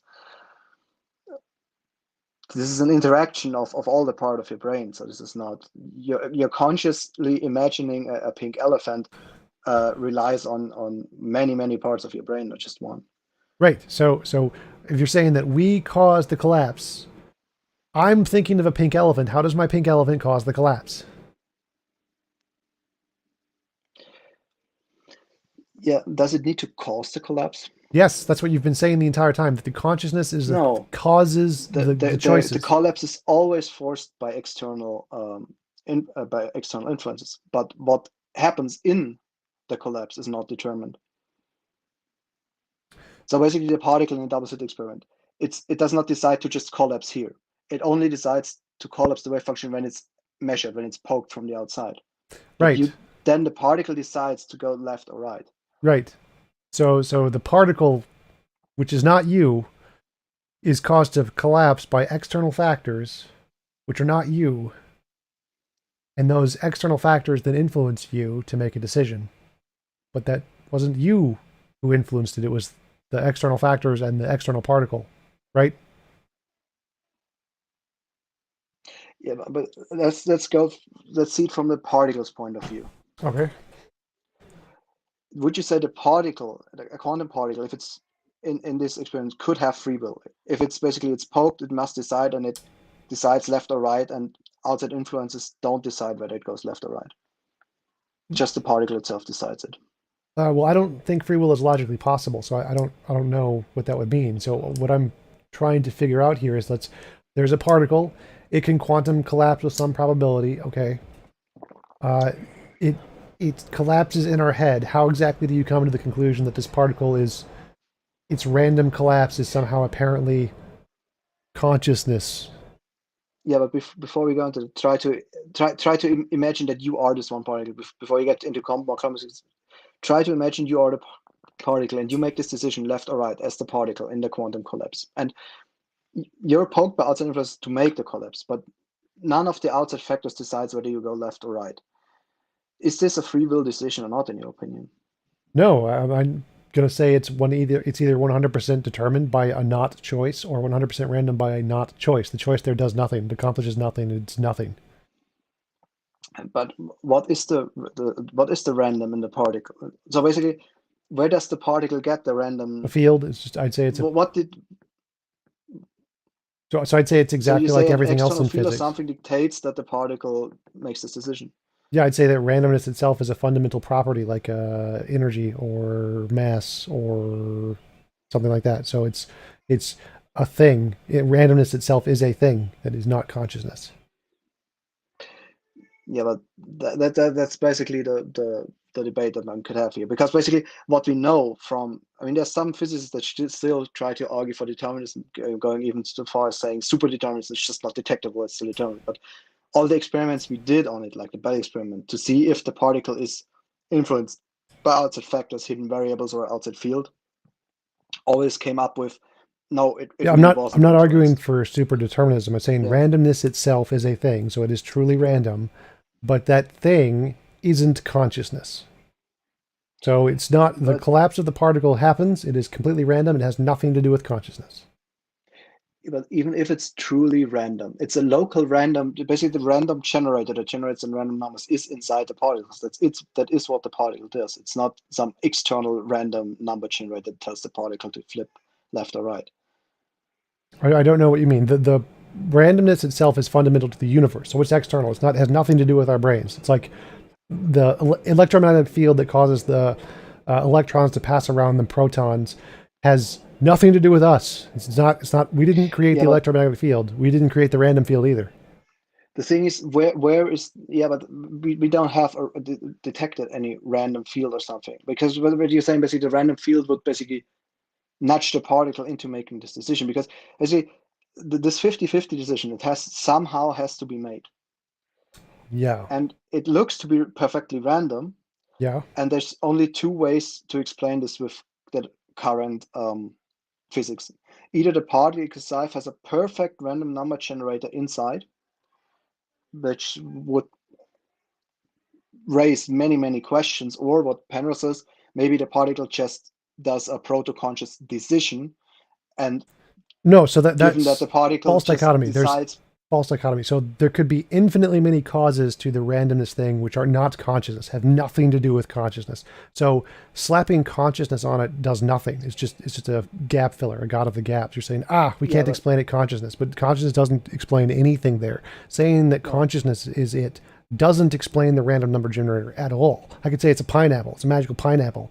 Where is this a false dichotomy? Is that there's either the perfect random generator, which would be really hard to explain, or it's a proto-conscious decision by the particle. Proto-consciousness is not an explanation. I could say proto-potato, and that would be equally as much of an explanation as proto-consciousness. But basically, I think you say that the random number generator is a physical law of the universe, and Penrose says no, consciousness is a physical law of the universe. Yeah, and we could say a potato is a physical law of the universe. You can make up any noun you want and claim it's the fundamental nature of randomness. But the thing is that basically, if you say it's consciousness, as Penrose says, it's a much easier explanation than the random generator, because the random generator is much the more random complex. Generator consciousness is actually no. So consciousness just wait. So observe. Wait, hold on. So the random number generator is there no matter what. There is always going to be a random number generator. And Penrose explains the random number generator as a proto-consciousness. I explain the random number generator as some fundamental field of some kind. And you could explain the random number generator as a magical potato in every single neuron. There's always going to be that thing. The random thing is there, no matter what. We all agree that. The quasis is what exactly is it? Penrose thinks it's consciousness. There's nothing to support that. I think it's some field of some kind that seems significantly more plausible. Why do you think the consciousness is a better explanation than just a field? That's because consciousness. So basically, you're right. The random generator is always there somehow, and we need to explain how it works. And a field, if it's an external field, that would somehow be observable, surely. And we don't have any hint to see that there's a random field. Because basically all the tests we did to see if there's any correlation between the random decisions of all these particles always came up blank. No, but that's, consciousness is actually wait. So that's false. So it's false. First thing is that there could be infinitely many fields that exist that we can't detect. If there's a field that is 40 orders of magnitude weaker than gravity, we will not be able to detect it. So if there could be lots and lots of fields we can't detect, not in any way an issue. So the question here is that how does saying the randomness is caused by a proto-consciousness in any way count as a more reasonable explanation than it's some unknown field? I mean, basically, the unknown field, we don't have any evidence. We don't have any evidence for consciousness either. For consciousness, we have evidence that we are conscious.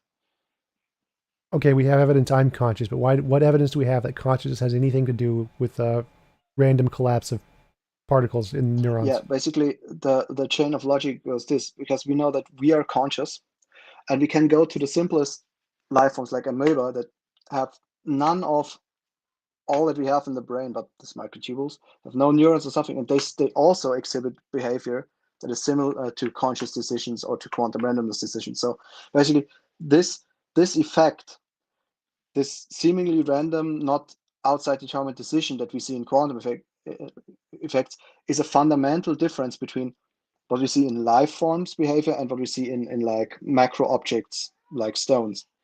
And the only link that connects basically a quantum random event, an amoeba's behavior, and our behavior is would be if all of them are in some way the same. That's the logic behind it. Why would that have anything to do with consciousness? So, for example, we can see the exact same random collapse things occur in non-conscious, non-living things. The randomness occurs all over the place. So, it's why would you assume that because there are living things that can be affected by the consciousness, that the randomness itself is conscious?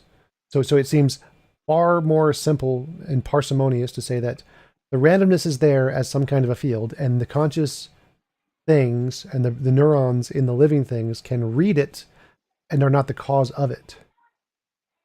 That would also work, but then you basically what you call random field then would be basically a consciousness field.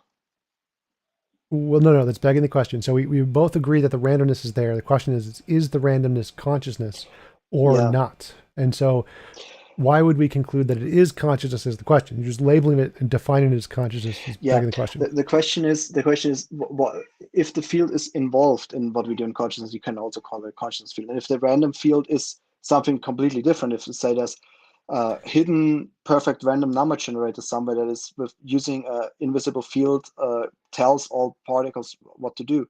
In the end, the outcome is the same, looks the same. Well, yeah, which is why it's I'm not totally fine with that. from each other. The problem is that the field also affects other things that aren't conscious. So the field affects conscious things and rocks, like you mentioned.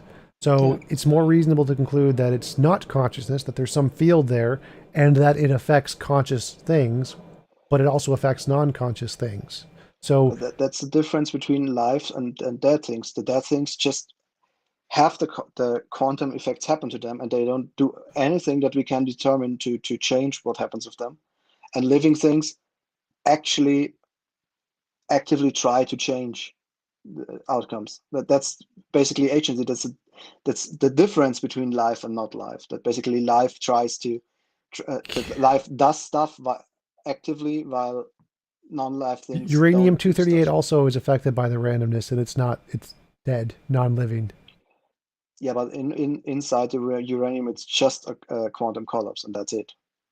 Yeah. So there are there's a rock, and the rock has uranium-238 in it. And uranium-238 decays, and it causes other argon atoms to decay further. So the rock is affected by the quantum randomness. The rock has no consciousness in it. Yeah, but the rock has no effect on the on the decays. Right. So the randomness is there. There is no consciousness there. So it's more reasonable to think that the randomness is some fundamental field that has nothing to do with consciousness, and consciousness is just reading that field. So the same argument you're making could be made about light. So when we see light, or when living things see light without any quantum randomness, they react to it. Like we go towards the light or whatever. When a rock sees light, it does nothing. Does that mean that light is fundamental to the rock or to the consciousness? No. We see it, but it's there without us at all. Like the photons have nothing to do with consciousness, even though they only cause conscious things to interact or to act in a certain way. They obviously, the rocks don't care about the photons, right? So but you have to explain what is the difference between the rock. Why does the rock not do something, and why does the living being do something when they see the light? Because it has a way to read and react to the light. So there's a process within the object which causes it to react in a way that doesn't exist in the other object. So the analogy here I'm making is that if we're comparing living and non-living things that react to some input, like a photon or a randomness generator, your argument is that because it only seems to have an effect on conscious things, therefore it's reasonable to conclude that that thing itself is consciousness. Whereas if we use that exact same reasoning, we could conclude that photons are themselves consciousness. Or no, the logic is the quantum thing does something that the conscious thing also does, and we have no explanation for both, but they look similar, so they might be the same thing.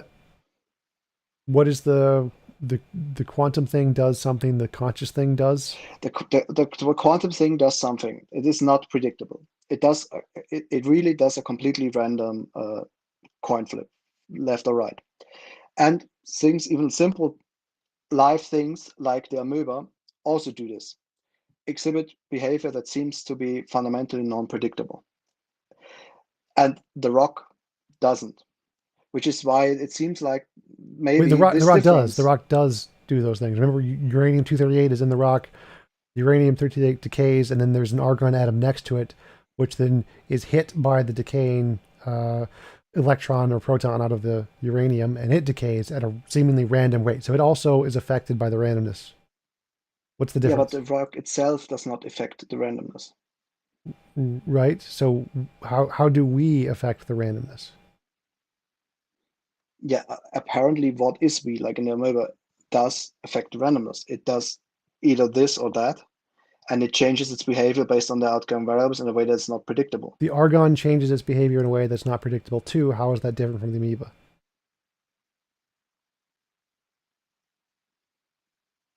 Uh, the argon does just decay. It's just a No, no, no. quantum So effect.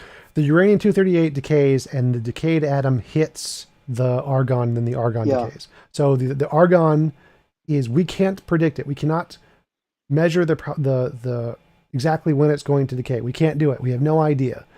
We just know that when the uranium-238 decays in the rock, it's going to cause the argon to decay at a random. Yeah, the argon decay itself is one of these quantum events, right? No, I'm using that as a separate thing. So it has nothing to do with quantum events. It's just hit by a flying electron, which causes it to decay. So no, it's purely determined, not random at all.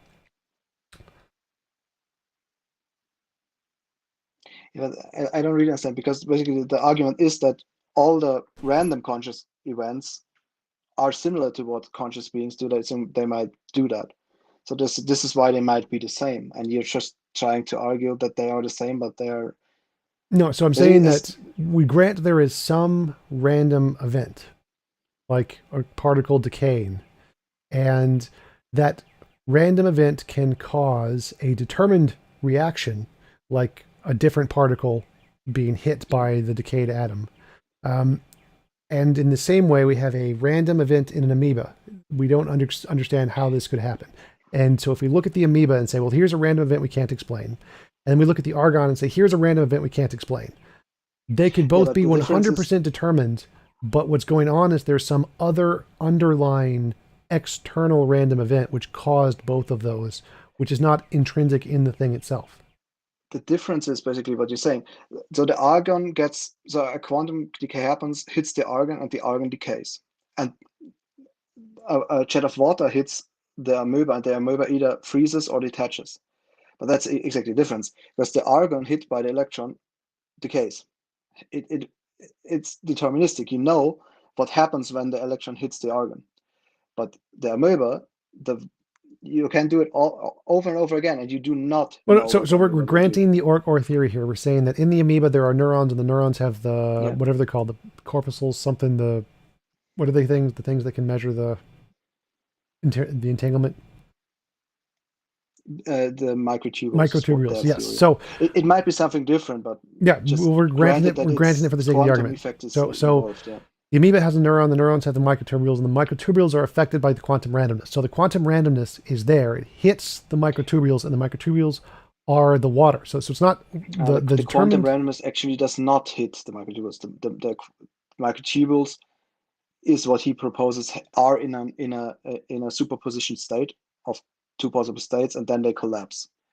And this event of the collapse is basically what he calls his consciousness, this decision into which of two possible states. So I'm saying there's an alternative theory here. So the alternative theory here is that the microtubules are hit by an external random thing. And when they're hit, they cause the neuron to collapse or to react in a certain way, which causes the amoeba to break off. So the amoeba is 100% determined, just like the argon. There is an external random thing, which is inside the neurons. The microtubules are hit by this randomness factor, which is completely external to the amoeba. And this randomness factor causes the amoeba to then either break off or not break off or whatever. So just like the randomness could be explained by this fundamental consciousness thing, which doesn't seem to make any sense. It could also be explained by there is an external thing, which is a field of randomness, and there's something in the amoeba which is hit by this randomness. Yeah. But so basically, I think I understand now. I say, and yeah, I mean, the problem is that if it's consciousness or some other randomness field, it's not distinguishable from the effect. But in the end, if you say basically, if you say that the effect that decides where in which way of two options the collapse goes, if you say that is consciousness, then you say, okay, this is basically intrinsic. This is the decision and guarantee free will. If you say this is an external field that is random, wherever the random numbers come, it gives you this random number, and then it's external. But this would then raise basically the question: what is this random field, or what is the random number generator behind this field? Because in the end, then it would still somehow be basically, because then you have this random field, random generator that determines all the universe. And this is why I say this is to me this is the bigger jump in assumptions, because basically now you have to explain what is this field, where does it come from, how does it get its random number, how does it control the whole universe. Which, if Yeah, it's just a local phenomenon, is a much simpler explanation than they are. Both are possible, yeah. But in the end, if your option is true, that it just raises many more questions. But in the end, yeah, so that's exactly right. So the argument here is an analogy to lightning 2,000 years ago. If we say lightning is caused by a magical god being, a magical mind, yeah, oh, well, that's easy to explain. If you're saying it's caused by some other field we can't explain yet, that raises a lot of questions. It's hard to explain what lightning is 2,000 years ago. yeah, But it's 100% not a god Zeus being. That was just an anthropocentric application of our feels that we like to think or we're special and our minds are special, and we take that and impose it as an explanation of an unknown. That seems to be the same thing that Penrose is doing here, and that this idea that consciousness is, he's yeah, just taking, we like consciousness, we're going to impose that as a god of the gaps on this new fundamental property. And it's a much better explanation to say, nah, it's probably just going to be a fundamental field of some kind, because that seems to be every discovery we've ever made is a non-conscious field of some kind. yeah. But yeah, or you could call it the consciousness field. But this is basically what I say. No, this is not a god of the gaps. Quite contrary, and which is why basically it's commonly agreed that quantumness is somehow involved in our brain, in consciousness. This is most scientists agree that Quantumness is somehow, involved in everything. Literally, yeah. quantum randomness No, effect but, is but everything. basically the quantum effect of the quantum collapse is somehow involved in consciousness is what many scientists think. It's just hard to determine exactly how Right. and I mean, why. everyone agrees with that. But It affects everything. But the thing is, what you're saying is that basically Penrose, in his way, how he brings it in, is committing a God of the gaps fallacy. And that's yep. what I say, not really, because um, there are only these two options. Either the particle itself makes the decision, which would be consciousness or proto-consciousness or whatever you want to call it, or it's an external field, like you say, that forces this decision. And since basically both are equally likely, although the internal is probably with locality and all the other physical laws, probably one that's easier to justify, where you have less assumptions to take. But either way, both could be likely. Well, I mean, Penrose even then if said, basically, Penrose not only says, okay, I have only know about this collapse, but he says basically, okay, but we see that a thing similar to this collapse happens in all living organisms, in their behavior, in their conscious behavior, and even in the probably not conscious the amoeba. only thing that's So similar is we can't explain it. That's an argument from ignorance. We can't explain it. It's similar that we can't explain this and we can't explain that. Therefore, the same thing. It's argument from ignorance. it's not that we can't explain it. It's that we know that we cannot determine it by just measuring the outside variables, that we know that some internal No, we can't. We characteristic in can't the ever know that. particle or in the amoeba. We can't Hmm? ever know that. So we don't know everything about biology. So we can never know that we can't determine what the amoeba is going to do by knowing more about Yeah, but biology. this is basically then you come in and then you can have super determinism, For the because amoeba, that's there's no basically, super determinism. The amoeba is probably yeah, just but determined for by the quantum biology. things, we really have done many tests to see, okay, it's really independently random. No, for the And amoeba we haven't. We know yeah, nothing of but no, but biology. for the quantum Or for the right. quantum So particles, we I'm did. remember. So you're saying And that for there the is. amoeba, You're arguing that there's a similarity between the amoeba and the quantum and fluctuation. yeah, But I'm and saying for the no, you can't make that argument because we don't know enough yeah, about biology to claim that the amoeba is no, truly random. no, but for the amoeba, we did the same test. I mean, we don't have as much evidence to say that it's completely independent of outside variables because yeah, there's much more variables, as I say. So it's harder to eliminate all other options because basically you can only eliminate other options. You cannot directly test for it being internal. But for all that we have done, it seems like it's internal to the amoeba, and it seems like it's internal. Our decisions are internal to our brain to some degree. Well, And it's so that this again that is doesn't work at all. So you can't say we've tested a whole bunch of things that have failed, therefore it's magical randomness in the amoeba. Like no, because there's billions and billions of parts of biology we don't understand. There's absolutely nothing that you could conclude that the amoeba is I did not inherently say random. that it's in any way random, magical, whatever. Just the way that you can test if something's internal or external. Since it's internal, you can never really test the internal decision making. Like in the quantum particle, you cannot ask the particle, did you make this decision? All you can do, and what science has done, is to try to, okay, in what ways could the universe, the physics, the known fields influence that particle? And then devise all the tests that we can do to find out if the decision is local inside the particle by an unknown mechanism, I'm talking or about if the it's amoeba here. I don't care about the outside particle. influence. So the Yeah, amoeba, but the amoeba is the obviously, same there's principle. You we're, can test. no, that's the problem. It's not. There's no analogy here. Anybody who makes this analogy is a dumbass. So you can't say that the amoeba is random at all. The only reasonable conclusion is that the amoeba is determined by some biological fact inside of it. There is some particle connection inside the amoeba which causes this to occur. It's not random Yeah. at all. It's only apparent You're saying randomness. it inside the amoeba. You can Yeah. test whether the amoeba is a black box, the particle is a black box. You can test, is outside influence making the decision, or is inside influence making the decision? Some Every process action by a inside the amoeba. biological system is going to be done by internally in the biological system. It doesn't make your argument any Yeah. better. So the No, amoeba exactly. And then when you look inside what's going on in the amoeba, we don't really find where it lies that it makes this decision. And argument from ignorance. Roger Penrose and Stuart Hameroff have looked on all the possible things where this Argument from and said ignorance. You can't ever microtubules say that. seem to be where this decision making lies. Argument from And ignorance. then You they can't ever say postulate that. them. No, it's You not can't an ever say argument from we've looked. ignorance. We don't understand everything, even close to everything about biology. You cannot, in any rational way, conclude the amoeba But is hey, random. hey, sorry. What they did is exactly how science goes on. They say, okay, we don't understand this, so we try to find out, can it be this? No, no, no, no, no. In the end, they come up, okay, it's probably in the microtubules, and it's probably quantum randomness No, you inside the can't ever say that. It's microtubules. nothing. Nowhere in science does it ever. That's the exact. It's called the Sherlock Holmes fallacy. You're saying that if we rule out all of the possibilities, only what is the most. If we rule out everything that's impossible, only the most. Whatever. I forget what the quote is exactly, but it's the Sherlock Holmes fallacy. We know for a fact this kind of reasoning fails and is not accepted in science anywhere, nowhere. So you can't rule out the possibilities because we don't know all the possibilities.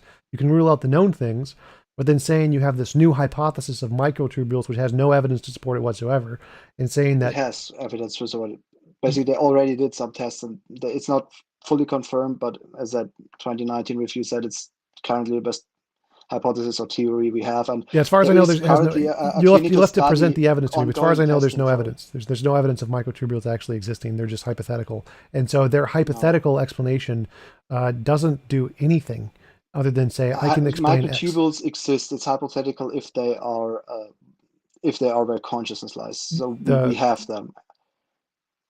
the quantumness randomness thingy is the part I'm. Yeah, and so So saying that these have this magical property of consciousness has no evidence. Zero.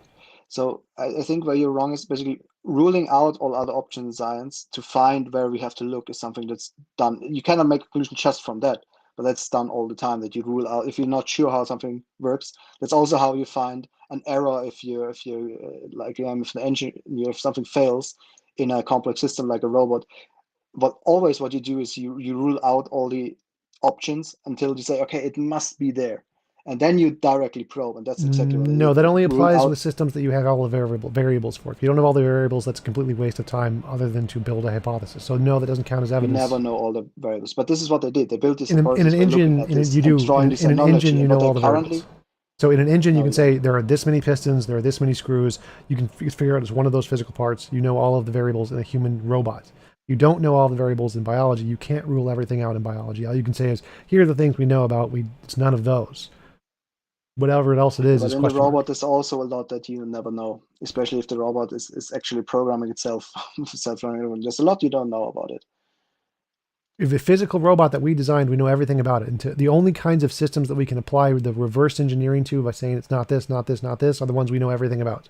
That's it. No, it's actually what we do in biology. We try to do the same reverse engineering with biological systems. And we've learned much about human consciousness and human sensory perception by So actually again, this is called the trying to Sherlock get Holmes robots fallacy. to Sherlock Holmes exhibit fallacy. the Google same it. You cannot behaviors. do that. If you're doing that, you're just Yeah, doing bad science. no. This is not Sherlock Holmes fallacy at all. This is what I said. You use this to find where it's plausible that the thing lies, and then you hypothesize where could the error be and how can I detect the error, and that's what they did. And right now, this is what they do in clinical research. Basically, what they're doing is microtubules with various chemicals, especially anesthetics, and try to find out, okay, um, what happens to microtubules and to consciousness if we do this and this and that, and try to figure out by this, okay, this to prove that A, consciousness lies inside the microtubules, and B, to understand how exactly it works. But that's actually what you're doing. As I said, it's not a proven hypothesis, but it's not a complete wild card either. It's there. There is a lot of reasoning behind it that basically they've narrowed it down that probably quantum effects are involved in consciousness, and No, that's neurons. begging the question. They're definitely not. There's zero evidence of that whatsoever. Microtubules, like we obviously know quantum effects have effects on biology, and if you want to call those microtubules, fine. There is zero evidence that has anything to do with consciousness. Zero, none at all. It's completely made up. Now, the question is the quantum You randomness. should read Roger Penrose's book, At the Emperor's New Mind, probably. There is evidence because there's effects, there's behaviors that we humans can do that a computer can't, that suggest that we have some quantum computing capabilities in our brains. Because there's just things that we cannot get a computer to do that humans and even much simpler Anytime you life say forms do cannot easily. is an argument from ignorance. Anytime you say it's impossible, it's an argument from ignorance. Anytime you say we can't, it's all of these things have been ruled out, it's an argument from ignorance. So we can never rule everything out. Cannot be done. No. Yeah, but it's always like, we don't understand this. What might it be? Might it be this option? No, it is not this option. This. So probably it's this option. That's what they did. Yeah, that's a Sherlock Holmes fallacy. That's what all science does. No, that's not exact. No, what science does is it makes novel predictions. You say if you can use that method to come up with a hypothesis, and you have to confirm the hypothesis independently. That method is not evidence. That method is just a way to come up with hypotheses. So, Yeah, but that's exactly how we came up with the knowledge that no, very likely no, no. quantum That's a way to effects are come up with a truly hypothesis. random. So you got the scientific method wrong here. What happens is that you use that method to come up with a hypothesis.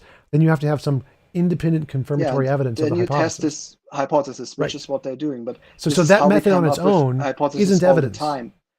And if something's not directly testable, like quantum randomness, in the end, we only have the option to rule out all other options. That's a Sherlock Holmes fallacy. You cannot use that as evidence. You can use it as a hypothesis builder. You cannot use it as evidence.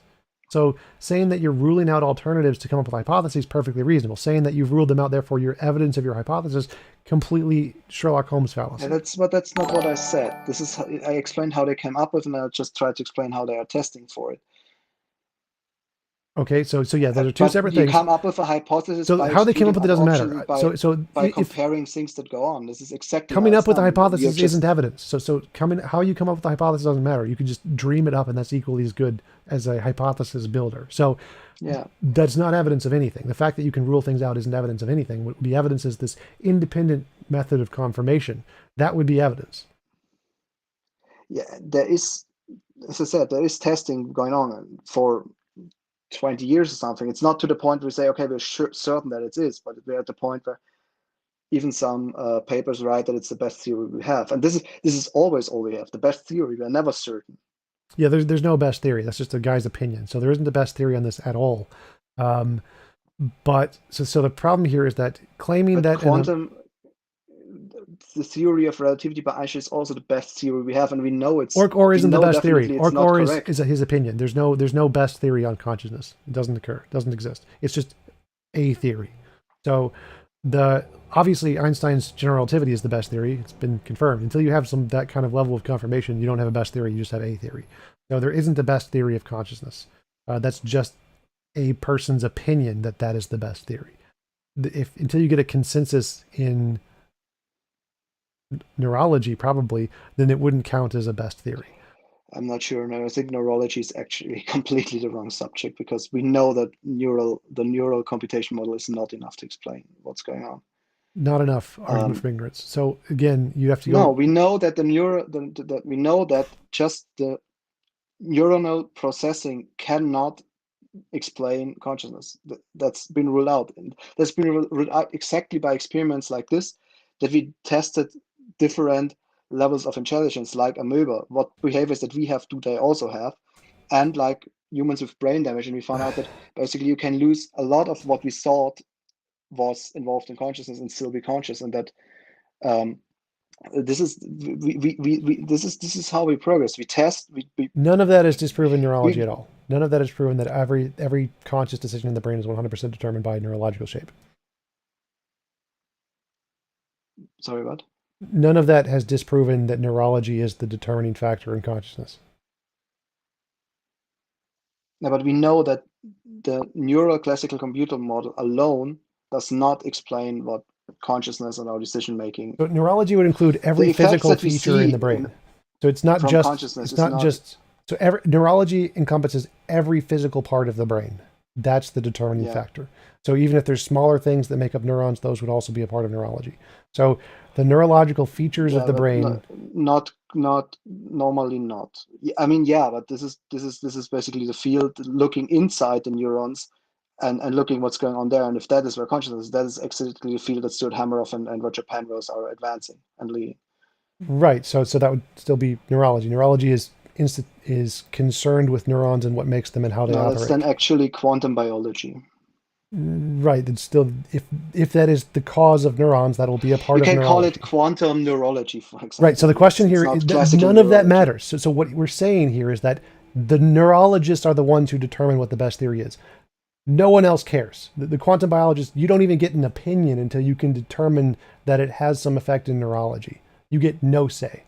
So if you want to say there's a best theory, Yeah. you got to convince the neurologist. No one else gets an opinion.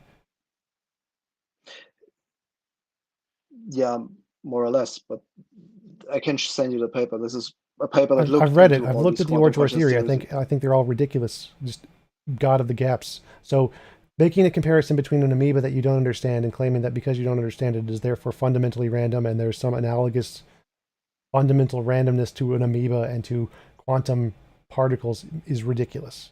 It makes no sense. It's just a classical anthropocentrism of consciousness. It's far more reasonable to include the amoeba is determined by some physical thing in the amoeba we can't measure yet. Saying that it's fundamental, there's fundamental randomness in the amoeba just like there's fundamental randomness in quantumness does not make sense because we don't know enough about biology to make that even a remotely reasonable conclusion yet. Yeah, and that is where the similarities to the quantum world start, because in the quantum world you have the same problem, which is why still some, or not some, many scientists think, maybe quantum physics is really deterministic after all. Well, no, quantum physics, we have But significantly more information about the randomness features. We don't have anywhere near enough about the amoeba to come to the same conclusions. yes and no, because in the end, we've studied biological organisms into much detail, and we have not found exactly an explanation for some things. And so now we need to hypothesize why this would No. lie. And this is one hypothesis. And basically, this is always what you do. If you have two similar effects, you look at can they be the same effect? Well, there's nothing similar about those. So again, the only analogy, like biology is the most complex field in all of science. Biology and neurology are the two most complex fields. Physics is not even close to as complex, not even remotely as close. So we know a lot about physics. We know a lot about quantum information compared to biology. Biology is significantly more complicated. So saying that, well, we've tested all of this stuff in biology, therefore we can conclude the amoeba is purely random. It's like taking a glass of, like taking this cup and then dipping it into the ocean and say, ah, there's no whales in this cup, therefore there must be no whales in the ocean. Like, it makes no sense to make that broad of a generalization off something we know so little about.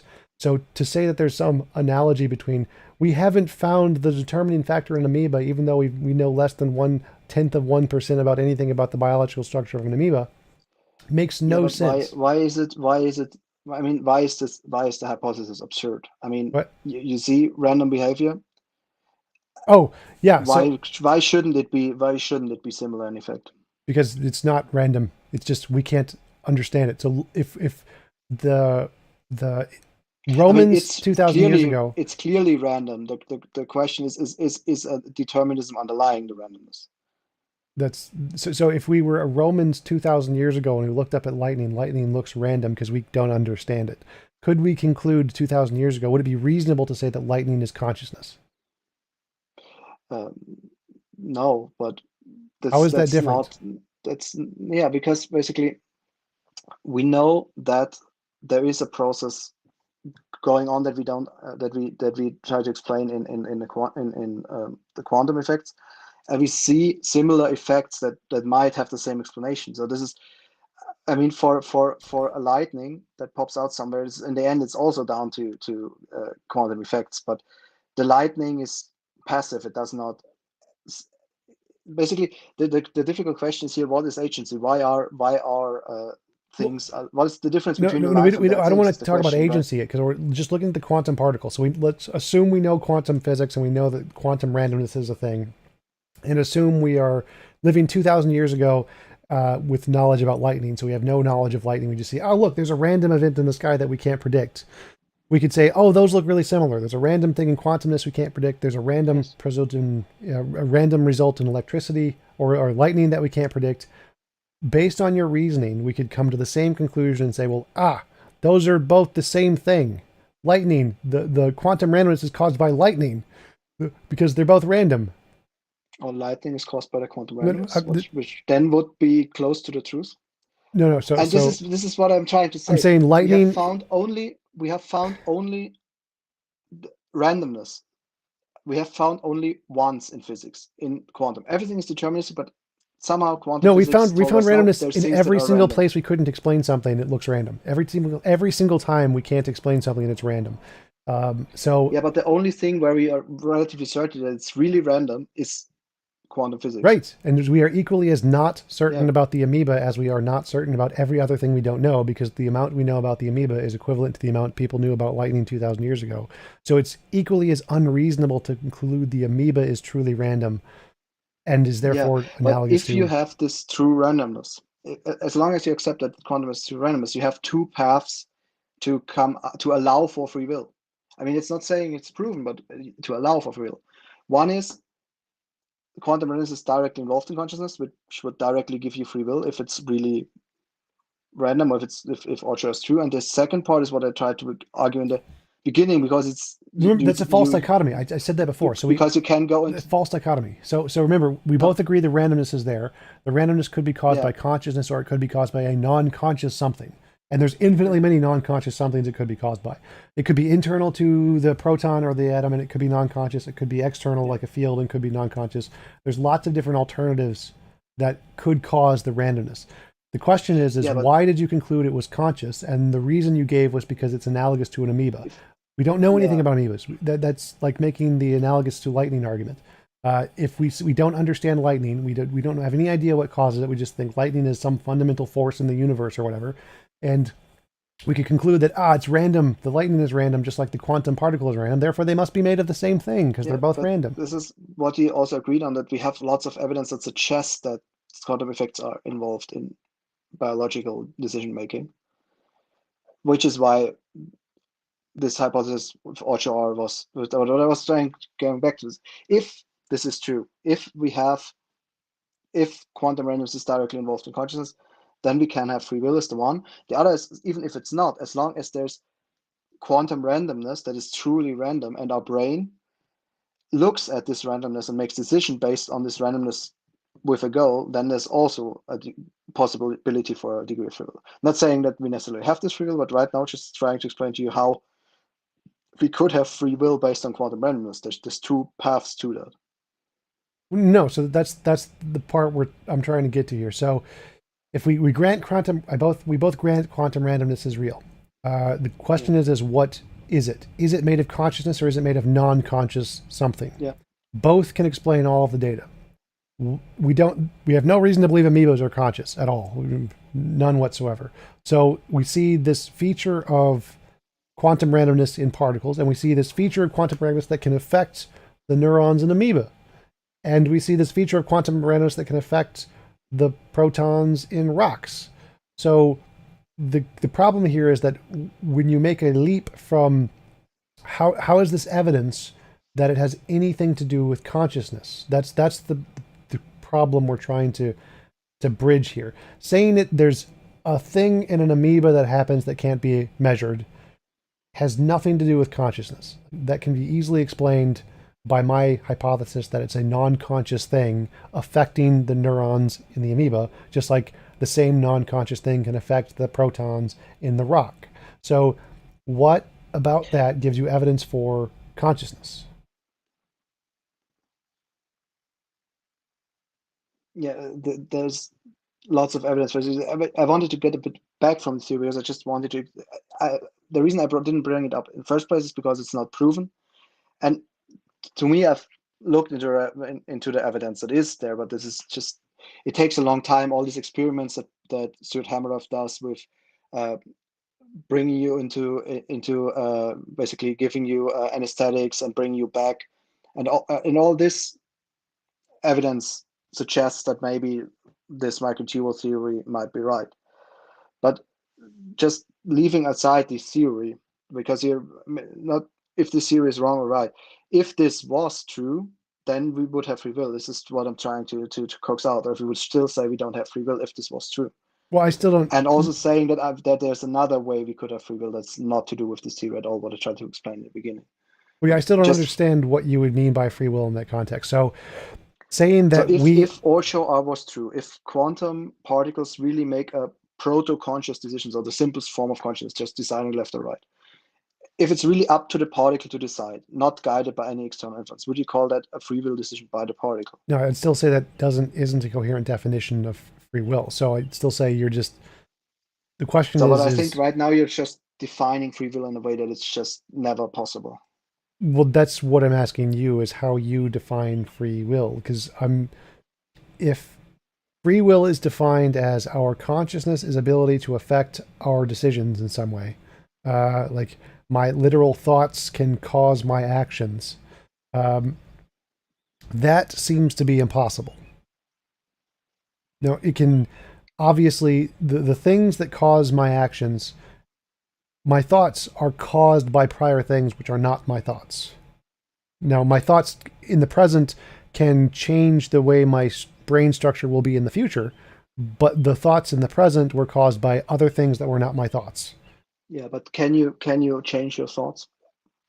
My thoughts can change based off of my prior neural structure that weren't my thoughts. Yeah, but that is exactly what I said with the second Libet experiment with basically the interrupt. That basically your thoughts are going on, there's potential building up in your brain, and you consciously register something and say, oh, no, I abort. Which is, and this is neurological structure in the brain. Phineas Gage had that part of his brain damaged. So that's why. But I just don't understand what you mean by free will here. So, yeah, but I think you're trying to just see free will as either magical, unconnected to biology, or completely impossible. But what I'm trying to get to is how would you find out if something has free will inside? Well, you need a definition first. You need to define what free will is first. So I gave you my definition. My definition is basically trying to explain it simple. If the U is a black box, you don't know what that U is, but you know that U is. And if the variables going into that U and what that U, so basically you have variables going into what U is, which is what you're saying, your thoughts, your underlying brain chemistry. and you have some stuff going out. What you do then, what you think, how you change the thought, what you do then based on what's going in. The question is, of free will to me is, what's inside you, inside that box, whatever it is that constitutes you. Do the variables going in completely determine what's going out? And does what's going on in you actually change the variables that will go in the future? So basically, this is the feedback loop concept, that basically what you are, what constitutes you, changes the course of the universe. That basically what's going in on variables alone does not determine what you do, especially in the long run, because you feedback what you as you're thinking about it then feeds back into what is you. You change what you are yourself. Okay, so And like that if you basically imagine that just requires determinism. That happens in computers, and the more complex right, I understand what you're AI saying, but I gets, don't the understand how more it's free will. closer it gets to what I would call free will. I There's understand. degrees of free will. There's like you're 99% free and I you're understand. 0 I point understand what you're something saying, but I don't free. understand how any of that is free will. So imagine there's a timeline, like before I'm born, I have no consciousness, and we have quantum fluctuations and determined physical forces, and those things combine to produce my consciousness, and I have my first thought.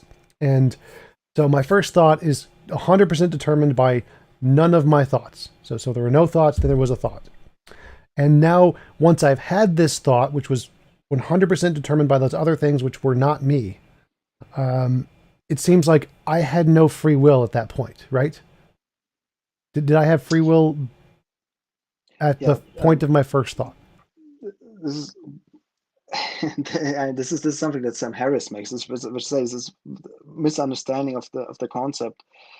For one, I don't understand the concept at all. So it's not. I'm not trying to. basically, if you say your thoughts are basically your thoughts arise from the subconscious, and then you consciously play around with these thoughts.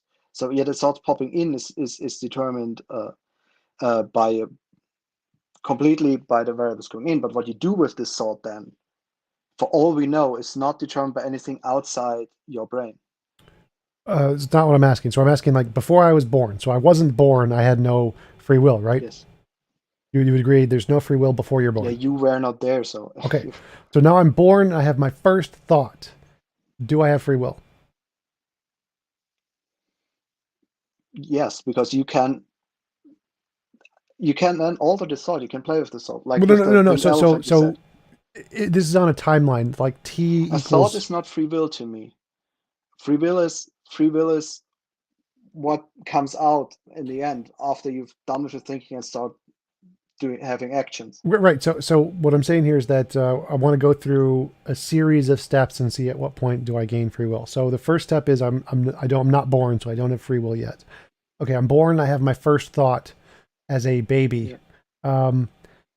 And at this point, I'm guessing I still don't have free will because you define free will as the ability to. No, I think I just answered it. So basically, you have your first thought, and the question that I would say if you have free will is, after this thought, you will do something, blink, burp, or whatever. And the question is when this first thought arises by anything outside of what is you, is it determined what you do after thought to 100% certainty? So basically, if you wind the universe back and run this first thought over and over again, will you always do the same thing or not? And then if you not always do the same thing, is it determined by something inside what constitutes you or by something outside what constitutes you? Okay, so I have the first thought. Now, if we rolled the clock back and I have the thought again, and there is a uranium-238 molecule in my brain, and it causes me to react differently to the thought, is that free will?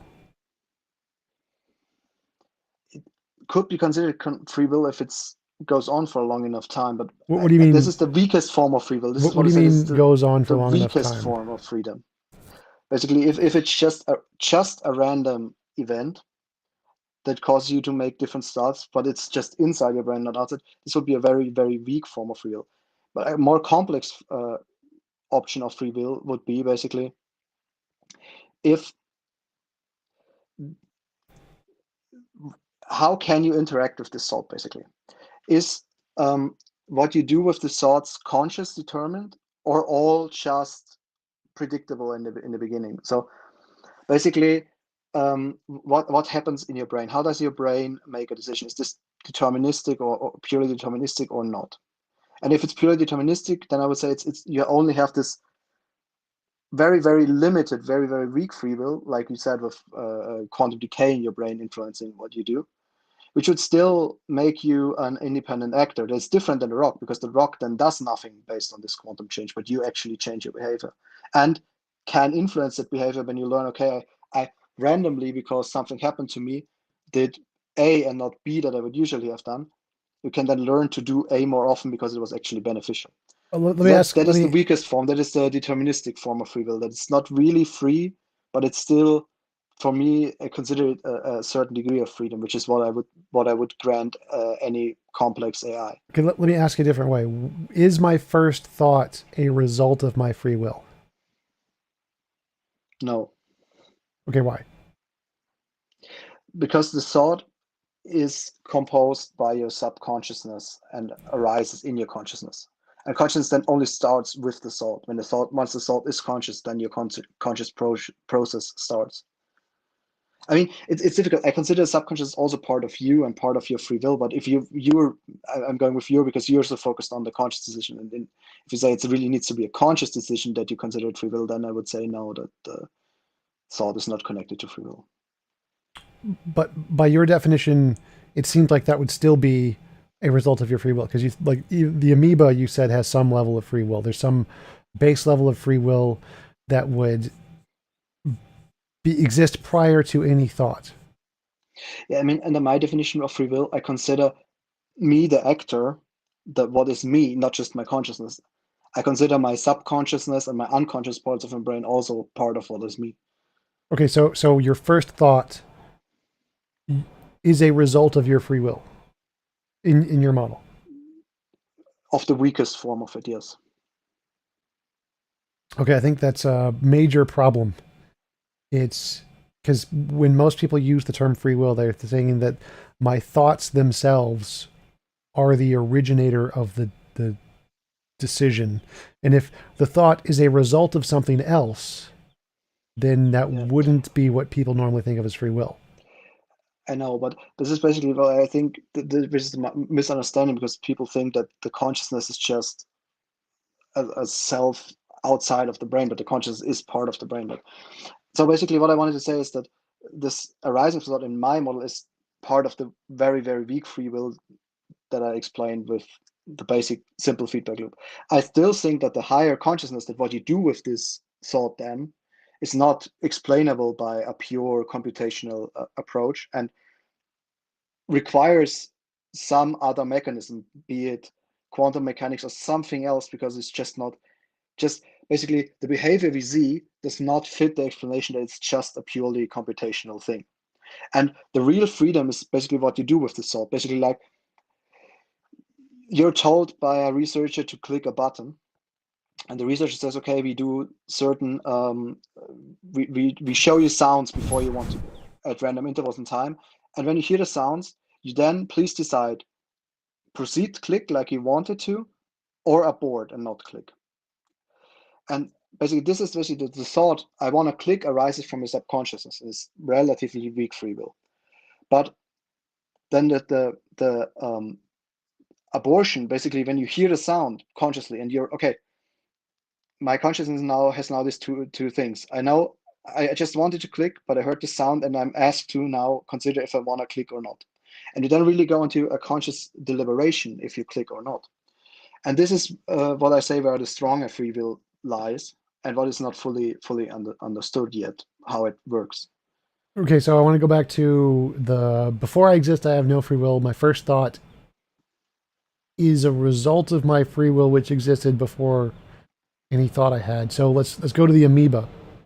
Amoebas have some level of free will in your argument. Um, at what point Yeah, and when that they apparently decide to right, flee or right. to So freeze. at what point starting rocks don't have free will, right? No.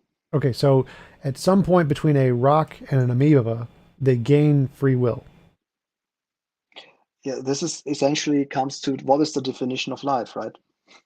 What is the difference between a rock and a living thing? Is essentially the question here. Sort of, yeah. So if you're saying Yeah. that rocks don't have free will, amoebas do have free will, what's the difference between them? Like, seems like quantum effects affect both of them. Why would you say one is conscious and one doesn't? Yeah, what I say is basically just based on observation that there is a difference. The amoeba reacts unpredictably and reacts basically. It does things it obviously has goals, and the rock doesn't. So I think this ability to choose to run away or not, to make decisions, is what I call free will. And I would think even in non-conscious or pre-conscious things like the amoeba, this free will exists, and is, in my opinion, what determines what distinguishes life from non-life. That just non-life, just a quantum effect happens to them and they do nothing with them, or another external influence happens to them and they just don't react, but living beings react, and essentially react in ways that we cannot fully predict, and that unfortunately right now also we cannot explain. Okay, so certain combinations of non-organic chemicals can seek out food. Like viruses can seek Yeah. out food. They're non-living, essentially. No, this is highly disputed whether you call viruses living or not. Right. So does a virus have free will? So under my definition, a virus is right on the borderline. I would already call it alive, and I would say it has a very, very limited free will. But basically, the virus seems to be fundamental difference from the bacteria, which is why single cell organisms are considered alive and viruses are not. So the virus already has some agency and some goals that it wants to replicate, um, and then it can change its behavior to a certain degree. But there's a fundamental difference between the amoeba and the virus, and that the virus is almost entirely predictable, while the amoeba's behavior is not. Okay, so how do you go from a rock to a virus and add free will? I'm not sure if I understand Because the you said question. viruses have some limited amount of free will. Rocks do not have a limited amount of free will. How do you get from a rock to a virus, from the Do you mean no amount to the little limited amount? how do you get there, logically or biologically or physically, or what do you mean? Yeah, any of those will work. Yeah, Like you don't need like a technical scientific definition. It's just this philosophical is what I possibility. meant. The only convincing theory that I've heard is that of Penrose, how you get there. I mean, we know that this somehow happens, and I have not heard any convincing theory on how this happens besides that of Penrose. How does his theory explain how viruses get free will? Yeah, it explains basically that the once uh, a life form evolves to a part where it starts basically not just reacting to outer things, but actually to orchestrate quantum effects together, then it so basically it's he says consciousness is an emergent property. There's proto consciousness, which is basically the decision of a particle. That's what he calls it. And there, this proto consciousness, if more and more particles organize together to not have this binary decision in one particle, but actually organize the decisions together in a more complex decision, this is what gives rise to consciousness, this organization. The more complex the organization is, the higher levels of consciousness you have. I don't have any other explanation. This is a really complicated topic, but just what we know is that this difference is there, and we cannot explain it any better, in my opinion. Well, so I'm trying to understand how it explains it at all. So obviously there's some kind of a choice of a, if you want to call it a choice, that the random event occurs, and depending on the physical structure inside of the virus, it will be affected by the random event. And you're just calling that free will. So basically, as I said, if you have random events and give a classical computer the option to influence the probabilities of these events with goals, then there can be free will, in my opinion. This is the more complicated stuff. What is basically what is the difference? Not so really between a rock and an amoeba, but what is the difference between an amoeba and artificial intelligence? You're asking me, like in my model?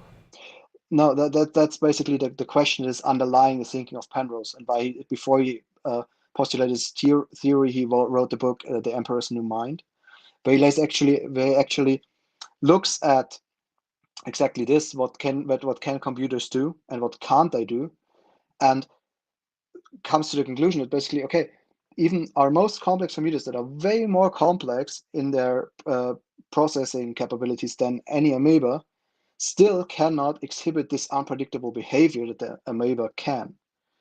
And now with machine learning, we have recently given computers very complex, very human-like abilities, but there's still some abilities that somehow they lack. There's some chess moves that a computer just cannot come up no matter how you train him, and other examples on fundamental differences where simple biological beings can exhibit behaviors that we just cannot get a computer to exhibit. Can't quantum computers make random decisions just fine?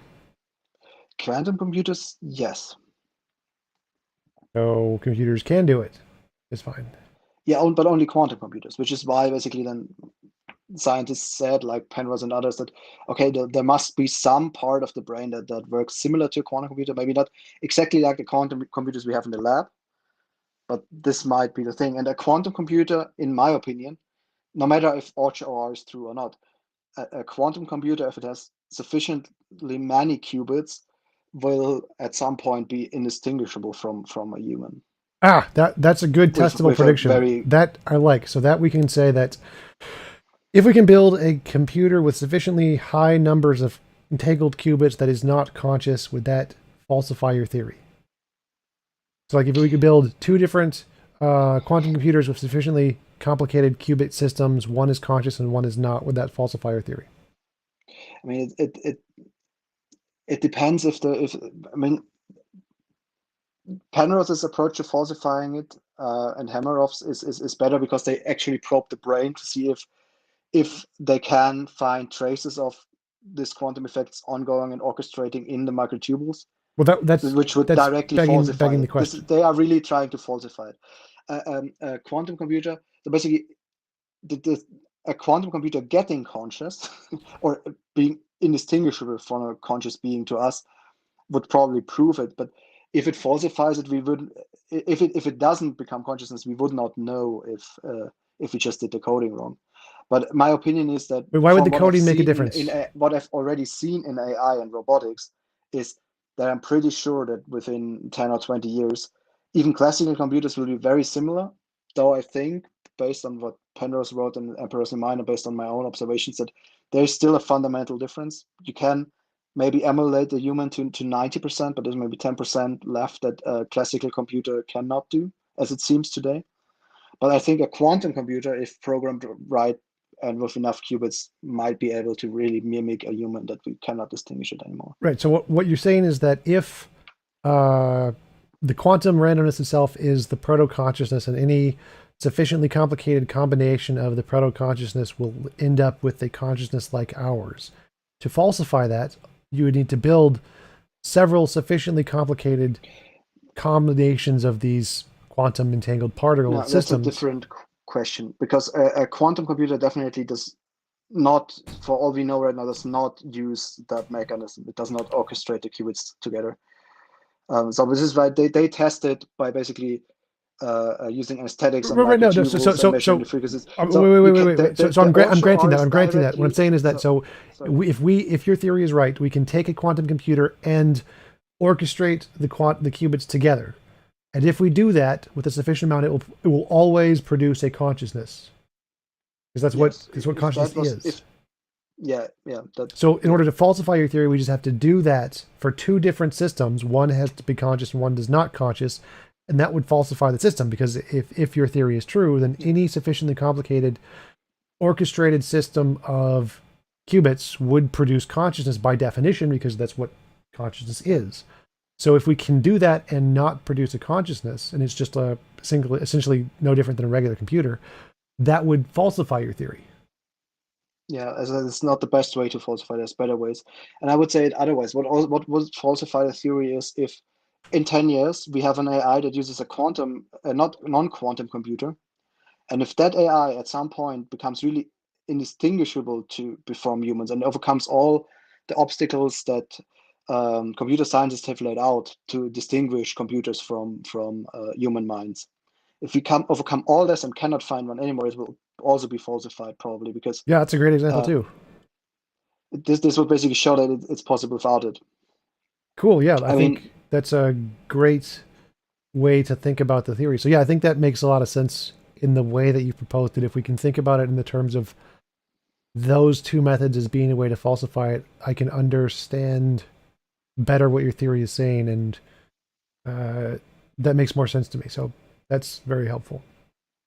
yeah, and this is what I was referring to basically. I say the strong free will that would come from Orchard and the weak free will that I explained, but um, as I say, a sufficiently complex AI to me can really exhibit what I would call free will, uh, in the sense that it learns and that you at some point cannot tell from outside influence anymore what it's going to do. But the question is, can it really become conscious, and can it do everything that we can do? Especially, can it do can a computer do this that you say consciously deliberate on aborting or not aborting a decision that you previously made in a way I thought you were going to say a that baby. is not Aborting a yeah baby. in a way that is just not basically with a computer. Usually what they do is we know that they loop through these thought processes, and if you interrupt it, it goes out and starts a new thought process. But what we actually can do as humans is really on the fly, that the potential is still there, and within microseconds interrupt a decision that we're trying to make, which is what Libet showed. And this is something, this more advanced Libet experiment that I described, is something that right now AI cannot do, for example. Yeah, so I would say that in my hypothesis, normal computers are going to be able to surpass humans in every way without any need for quantum at all. And I think that's going to become apparent in the next 20 to 50 years. So I think it's going to be falsified fairly quickly in just basic computer science. That would be my position. But yeah, those last points made your theory a lot clearer for me, and that definitely helped. So thank you for that. There was a I question mean, I from. would be sad if it was just that weak free will, but I would still call it a limited free will. And maybe I should explain why I think this is so important to me. Is because basically I think the justice system we have right now is crap, and we need to overthink it. Like the Netherlands, they already have a 5-tiered system where it's not like you're responsible or completely mentally ill and not responsible, but they have like 5 steps in between. And if we have no free will if we have really no free will, then we would need a completely different justice system that's just focused on, okay, how can we prevent this person from in the future doing bad stuff again, and not focusing on punishing them at all. But if really there's a degree of freedom, we then need to look on, okay, how free was a person? Like for me, a banker who steals money in a cold rational decision, and he does not need the money, is much worse than a poor person who's starving, who steals money or food, even though our justice system usually treats it just the other way around. And this is why I want to really understand, like, how free are we in the decision? Is there a strong free will? Is there just a weak free will? And if we have the weak free will, how strong is it really in our brains? How much influence do we really have with our conscious deliberation, however it works, to change what we think and how we'll act in the future? Yeah, I would say that looking at it from the perspective of the justice system, the first system you described of one that we try to make sure that people won't harm people in the future is a far better system regardless of whether or not there's free will. So we should just assume no one has free will because it shouldn't make a difference if they do or not. It should always be about prevention of future things. And I think that even if we grant your kind of free will, that there's some kind of quantum randomness free will kind of a thing, it seems likely that all decisions that humans make are sufficiently determined by neurological structure that every single such criminal action will have a sufficient deterrent to prevent it in the future. So we wouldn't need to consider free will even if we had it in the context of the Yeah, I justice think system. you need a different deterrence based on whether you have free will or not. Because basically, if um, if basically if you're not free to choose, you need a deterrence that is really strong enough that you don't do it again. Maybe we really need to kill people again if they commit. If there's basically this is if there's no free will, maybe sociopath. We should think about if we have to euthanize sociopath if there's really no free will, Well, because I don't sociopaths are think. very likely to commit a crime again Well, no, I don't think you'd under have to do this that at model. all. So I But if the think. sociopath actually has, based on his inside deliberation, an influence on his decision, then we can. There's a different, completely different strategy on how to influence a person if there is free will or if there's non-free will, and depending on how much free will you have. Well, I'd say that sociopathy is specifically just neurological. We can just shift the neurological structure in the brain and solve sociopathy without any reference to free will or any kind of quantum interactions in the brain. I don't think we would need to consider that. Yeah, but right now we cannot patch that with a chip, right? Right, but I think we're going to be able to do that far before we can Yeah, do anything with the quantum randomness stuff. but right now it's the same with pedophilia, basically. Um, Paleo what? pedophilia. Oh, gotcha. The question is, can basically just based on the punishment, based on how we educate them, can they change their behavior? Or do we need to physically rewire something in their brain from the outside to make them change their behavior? That's essentially the underlying question. Can they just sit there, deliberate, okay, how can I keep myself from doing that again? How can I become a better person? How can I not commit crimes anymore or not at all? Does my deliberating about this stuff actually change something? Or does somebody else outside need to do something for me to change my behavior? Yeah, I'd say that's purely a neurological question. Like their ability to make decisions or have impulse control is completely determined by a very specific part of the brain. That was the part Phineas Gage had blasted out of his brain. So I'd say that that is purely just determined by neurological structure. And if you have the correct neurological structure, you can. And if you don't, then you can't. Yeah, but this is what I say. The evidence does not really suggest. Both the various versions of the Libet experiments, if you look at them, don't really suggest that. And basically, there's people that lose almost all the cortex, basically all the thing where we thought the consciousness was, and just mostly have the brain stem. And we found out that these people are actually still conscious sometimes. So um, basically, the model that we had with just neuronal classical computing for consciousness, it seems just not to work. And this is why I'm so interested in this. For one, because I when I was at university, I was in the robotics lab, and I started to get this interest, and I found out, okay, like here are these differences, and I also read Penrose's book, and so yeah, really there's fundamental differences that I can point out. What we cannot do with the AI, even though it has enough processing power, that should be able to do it, and that simple organisms can do. And all these experiments that, like the abortion limit, or there's even some Libet experiments that show effects that seem to suggest that some of the salts that we act on some of the salts before the salt even appears, um, which are really basically there's one experiment where they cut open the brain and they stimulate your finger and they stimulate the brain directly.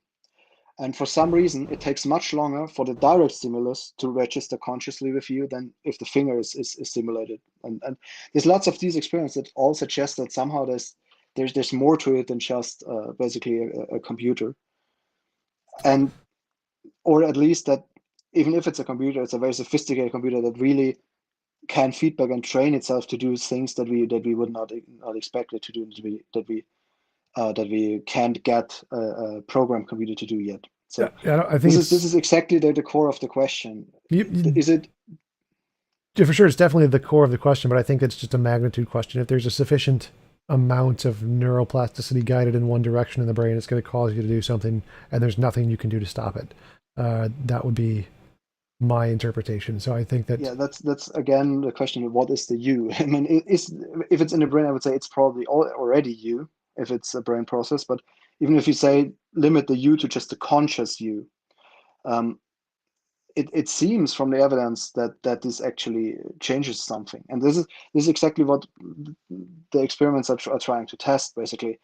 One, for me, the most important question on free will is basically is only external influences coming into your brain determine your behavior, or is internal process of your brain of what is you involved in determining it? And then the second question is, if whatever is your consciousness, does this consciousness actually have a top-down ability to alter your thoughts and behaviors? And for me, from what I've seen in the experiments, it looks like we have that.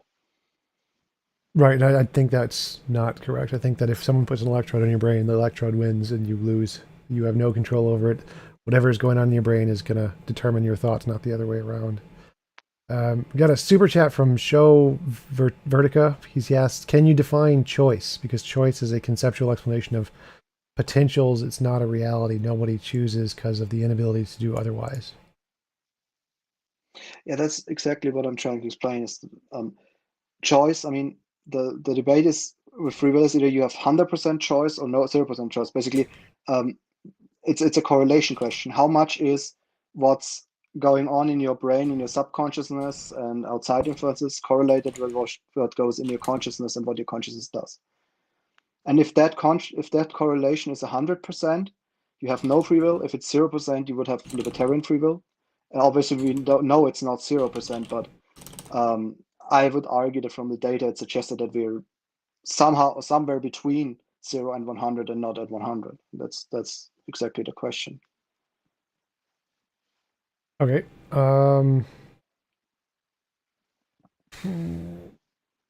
She had a follow-up question. One example of choice. ... Let him finish that. Yeah, Charles and Solo says free will is impossible logically. I agree. That's my position. It seems like you're arguing for a position of compatibilism. Is that right? Yeah, I mean, what I'm saying is that basically, now compatibilism would be, do you have free will even if though the universe is deterministic? That's not what I'm saying. The thing is basically, as I said, I gave you my definition before. A definition that is impossible, that by definition is not a good definition. So what I'm asking is, if the universe has quantum randomness and is otherwise determined by the laws of physics, there's no God, nothing beyond it, what would free will look like then, and do we have it? And this is why I came up with this. Basically, is what our consciousness does completely determined by external factors, or has it also internal capabilities to change the outcome? And that's essentially the Maverick asks, TJump, what are your thoughts on the orc-ore, and do you find the experiments on tadpoles, etc., telling the single-celled organisms have rudimentary form of consciousness? I'd say that no. I think it's all just determined by underlying biological features that have nothing to do with consciousness, and we're going to probably discover those pretty soon, or once we get a basic AI configured with a regular computer, not a quantum computer, it'll be able to tell us a lot more about the biological questions, and I don't think it'll have anything to do with consciousness. Joe Mana, what type of free will can exist? I think that's a question for you because I think I explained mine and you said none, right? Yeah, I don't think there can be a type of. I don't think the word free could be defined as anything other than just determined or random, and I don't think any combination of determined and random can be. I mean, this.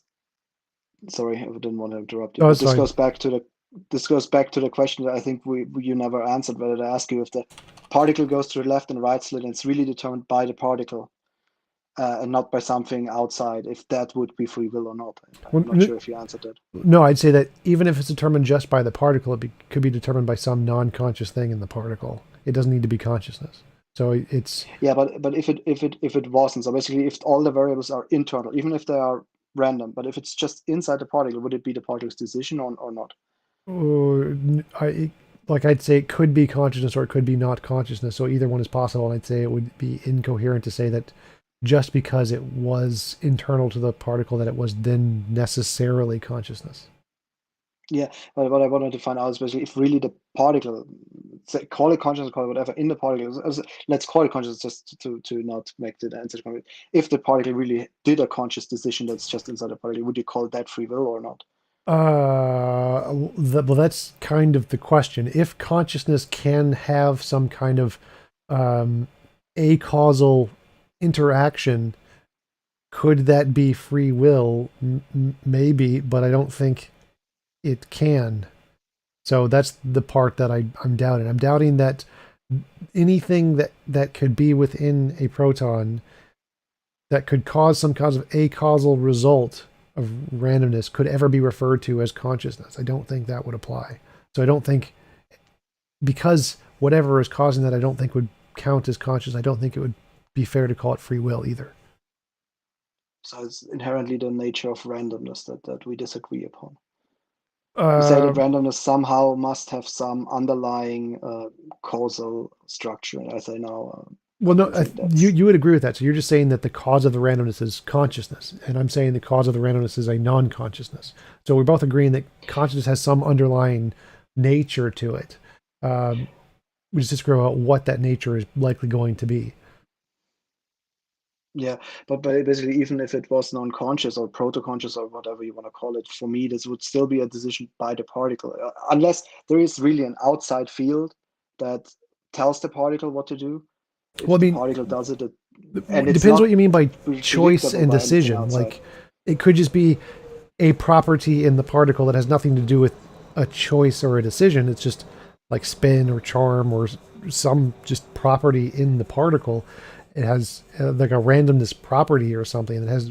Why would you conclude or label that with consciousness? Yeah, but essentially, this randomness property to me would still constitute a free will, because basically you have either even if it wasn't conscious, like either the decision was made by something in the particle that was not determined by external influences, or it was determined by external influences, and that's exactly the question. If it was not determined externally, then it, to me, it is the choice of the particle. So the question is, what a photon today does when you shoot it at a double slit, was that determined at the Big Bang by a causal structure that somehow controls the underlying randomness and made this particle do it?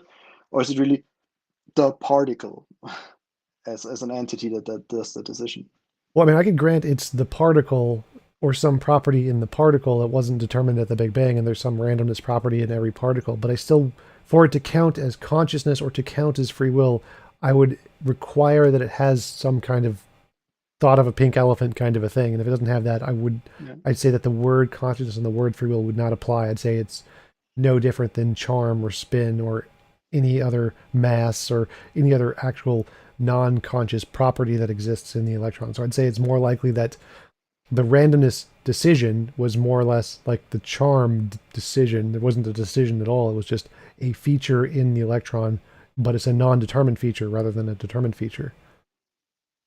Yeah, and this is probably where we disagree. I mean, I agree that it's not consciousness, and also Penrose calls it proto-consciousness to make the link, but it's not the same thing. But well, that's to I me, don't think that's there's essentially that would be what I consider freedom or free will, if the particle actually has this ability to make a choice that is not predetermined by anything outside it.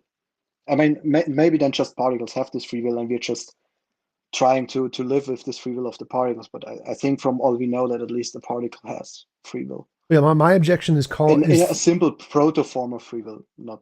My objection is calling it proto-consciousness would be not correct, because there's no connection to consciousness there. That would be the part I'm objecting to. So I would say that it's something. There's something causing the randomness. It is a thing, but I don't think it's right to call it proto-consciousness any more than it's right to call it a proto-potato or a proto-pineapple. Yeah. I think calling it proto-free will at least would probably make sense, in my opinion, if it's really internal to the particle, or at least to call it freedom of the particle. That might make more sense. So like if you said freedom was the ability for some internal feature within the object itself to make an action, or to make an action of some kind which is not in any way determined by external forces. Like, yeah, I could grant that as some kind of proto-free will for sure. I just the proto-freedom, maybe proto-freedom of some kind, that could work. I would be happy with that. Oh yeah, Stephen Hoyt asks, why does free will require consciousness? Like, yeah, I mean, the will part seems to imply consciousness to me. So, but I can understand what Michael's saying, that yeah, there could be some kind of proto-freedom without consciousness. I can definitely grant that as a possibility. That makes sense.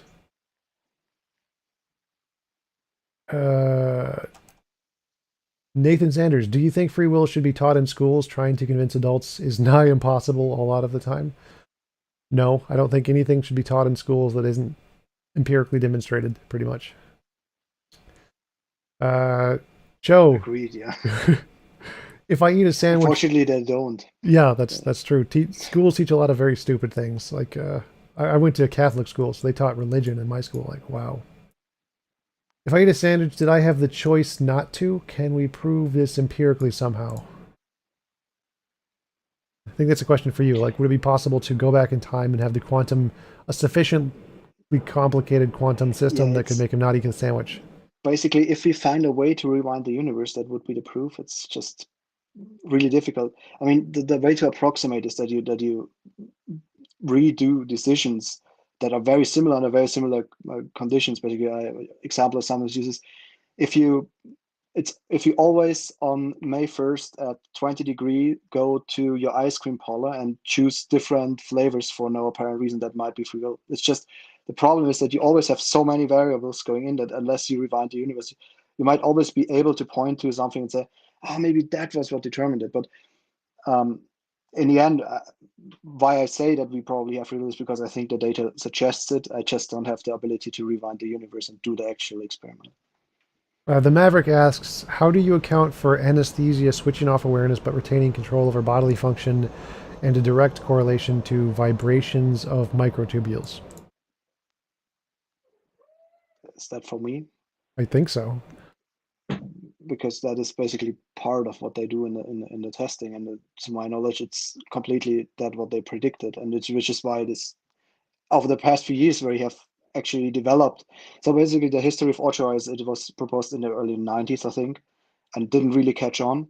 But then we had some findings in quantum biology, like that photosynthesis actually involves quantum entanglement or quantum tunneling. But basically, the advancement of the field of quantum biology then made physicists finally consider OCHR and give Hameroff the funding to do tests. And the first tests showed exactly what he predicted, and I don't see where the contradiction here was in with the theory and what was said. Yeah, I didn't understand his question very much, so I hope that answered it. I don't know if it was not. I think that's it for the question. So yeah, it was fun talking with you. I appreciate the time and the conversation. So, and definitely that at the end there, the falsification method has helped a lot in explaining your position. So thanks again for coming on. Really appreciate it. It was a fun conversation. Yes, thanks a lot for having me. Yeah, and if you wanted to promote your YouTube channel again, so people can find it. Yeah, it's engineering philosophy. I have it in the description. I hope that's shown in the video feed. Oh, you put it in the description somewhere? Or no, I put the name of my channel in my name that's showing up. Oh, I should it's done. I have the names cropped out, so I'll. But I will probably comment on the stream and add my link there. Yeah, do that, and I'll pin it to the top. So I showed the picture there so that people could see it. All right, thanks again, and I'm gonna go get some food. So I'll talk to you later. Yeah, thanks.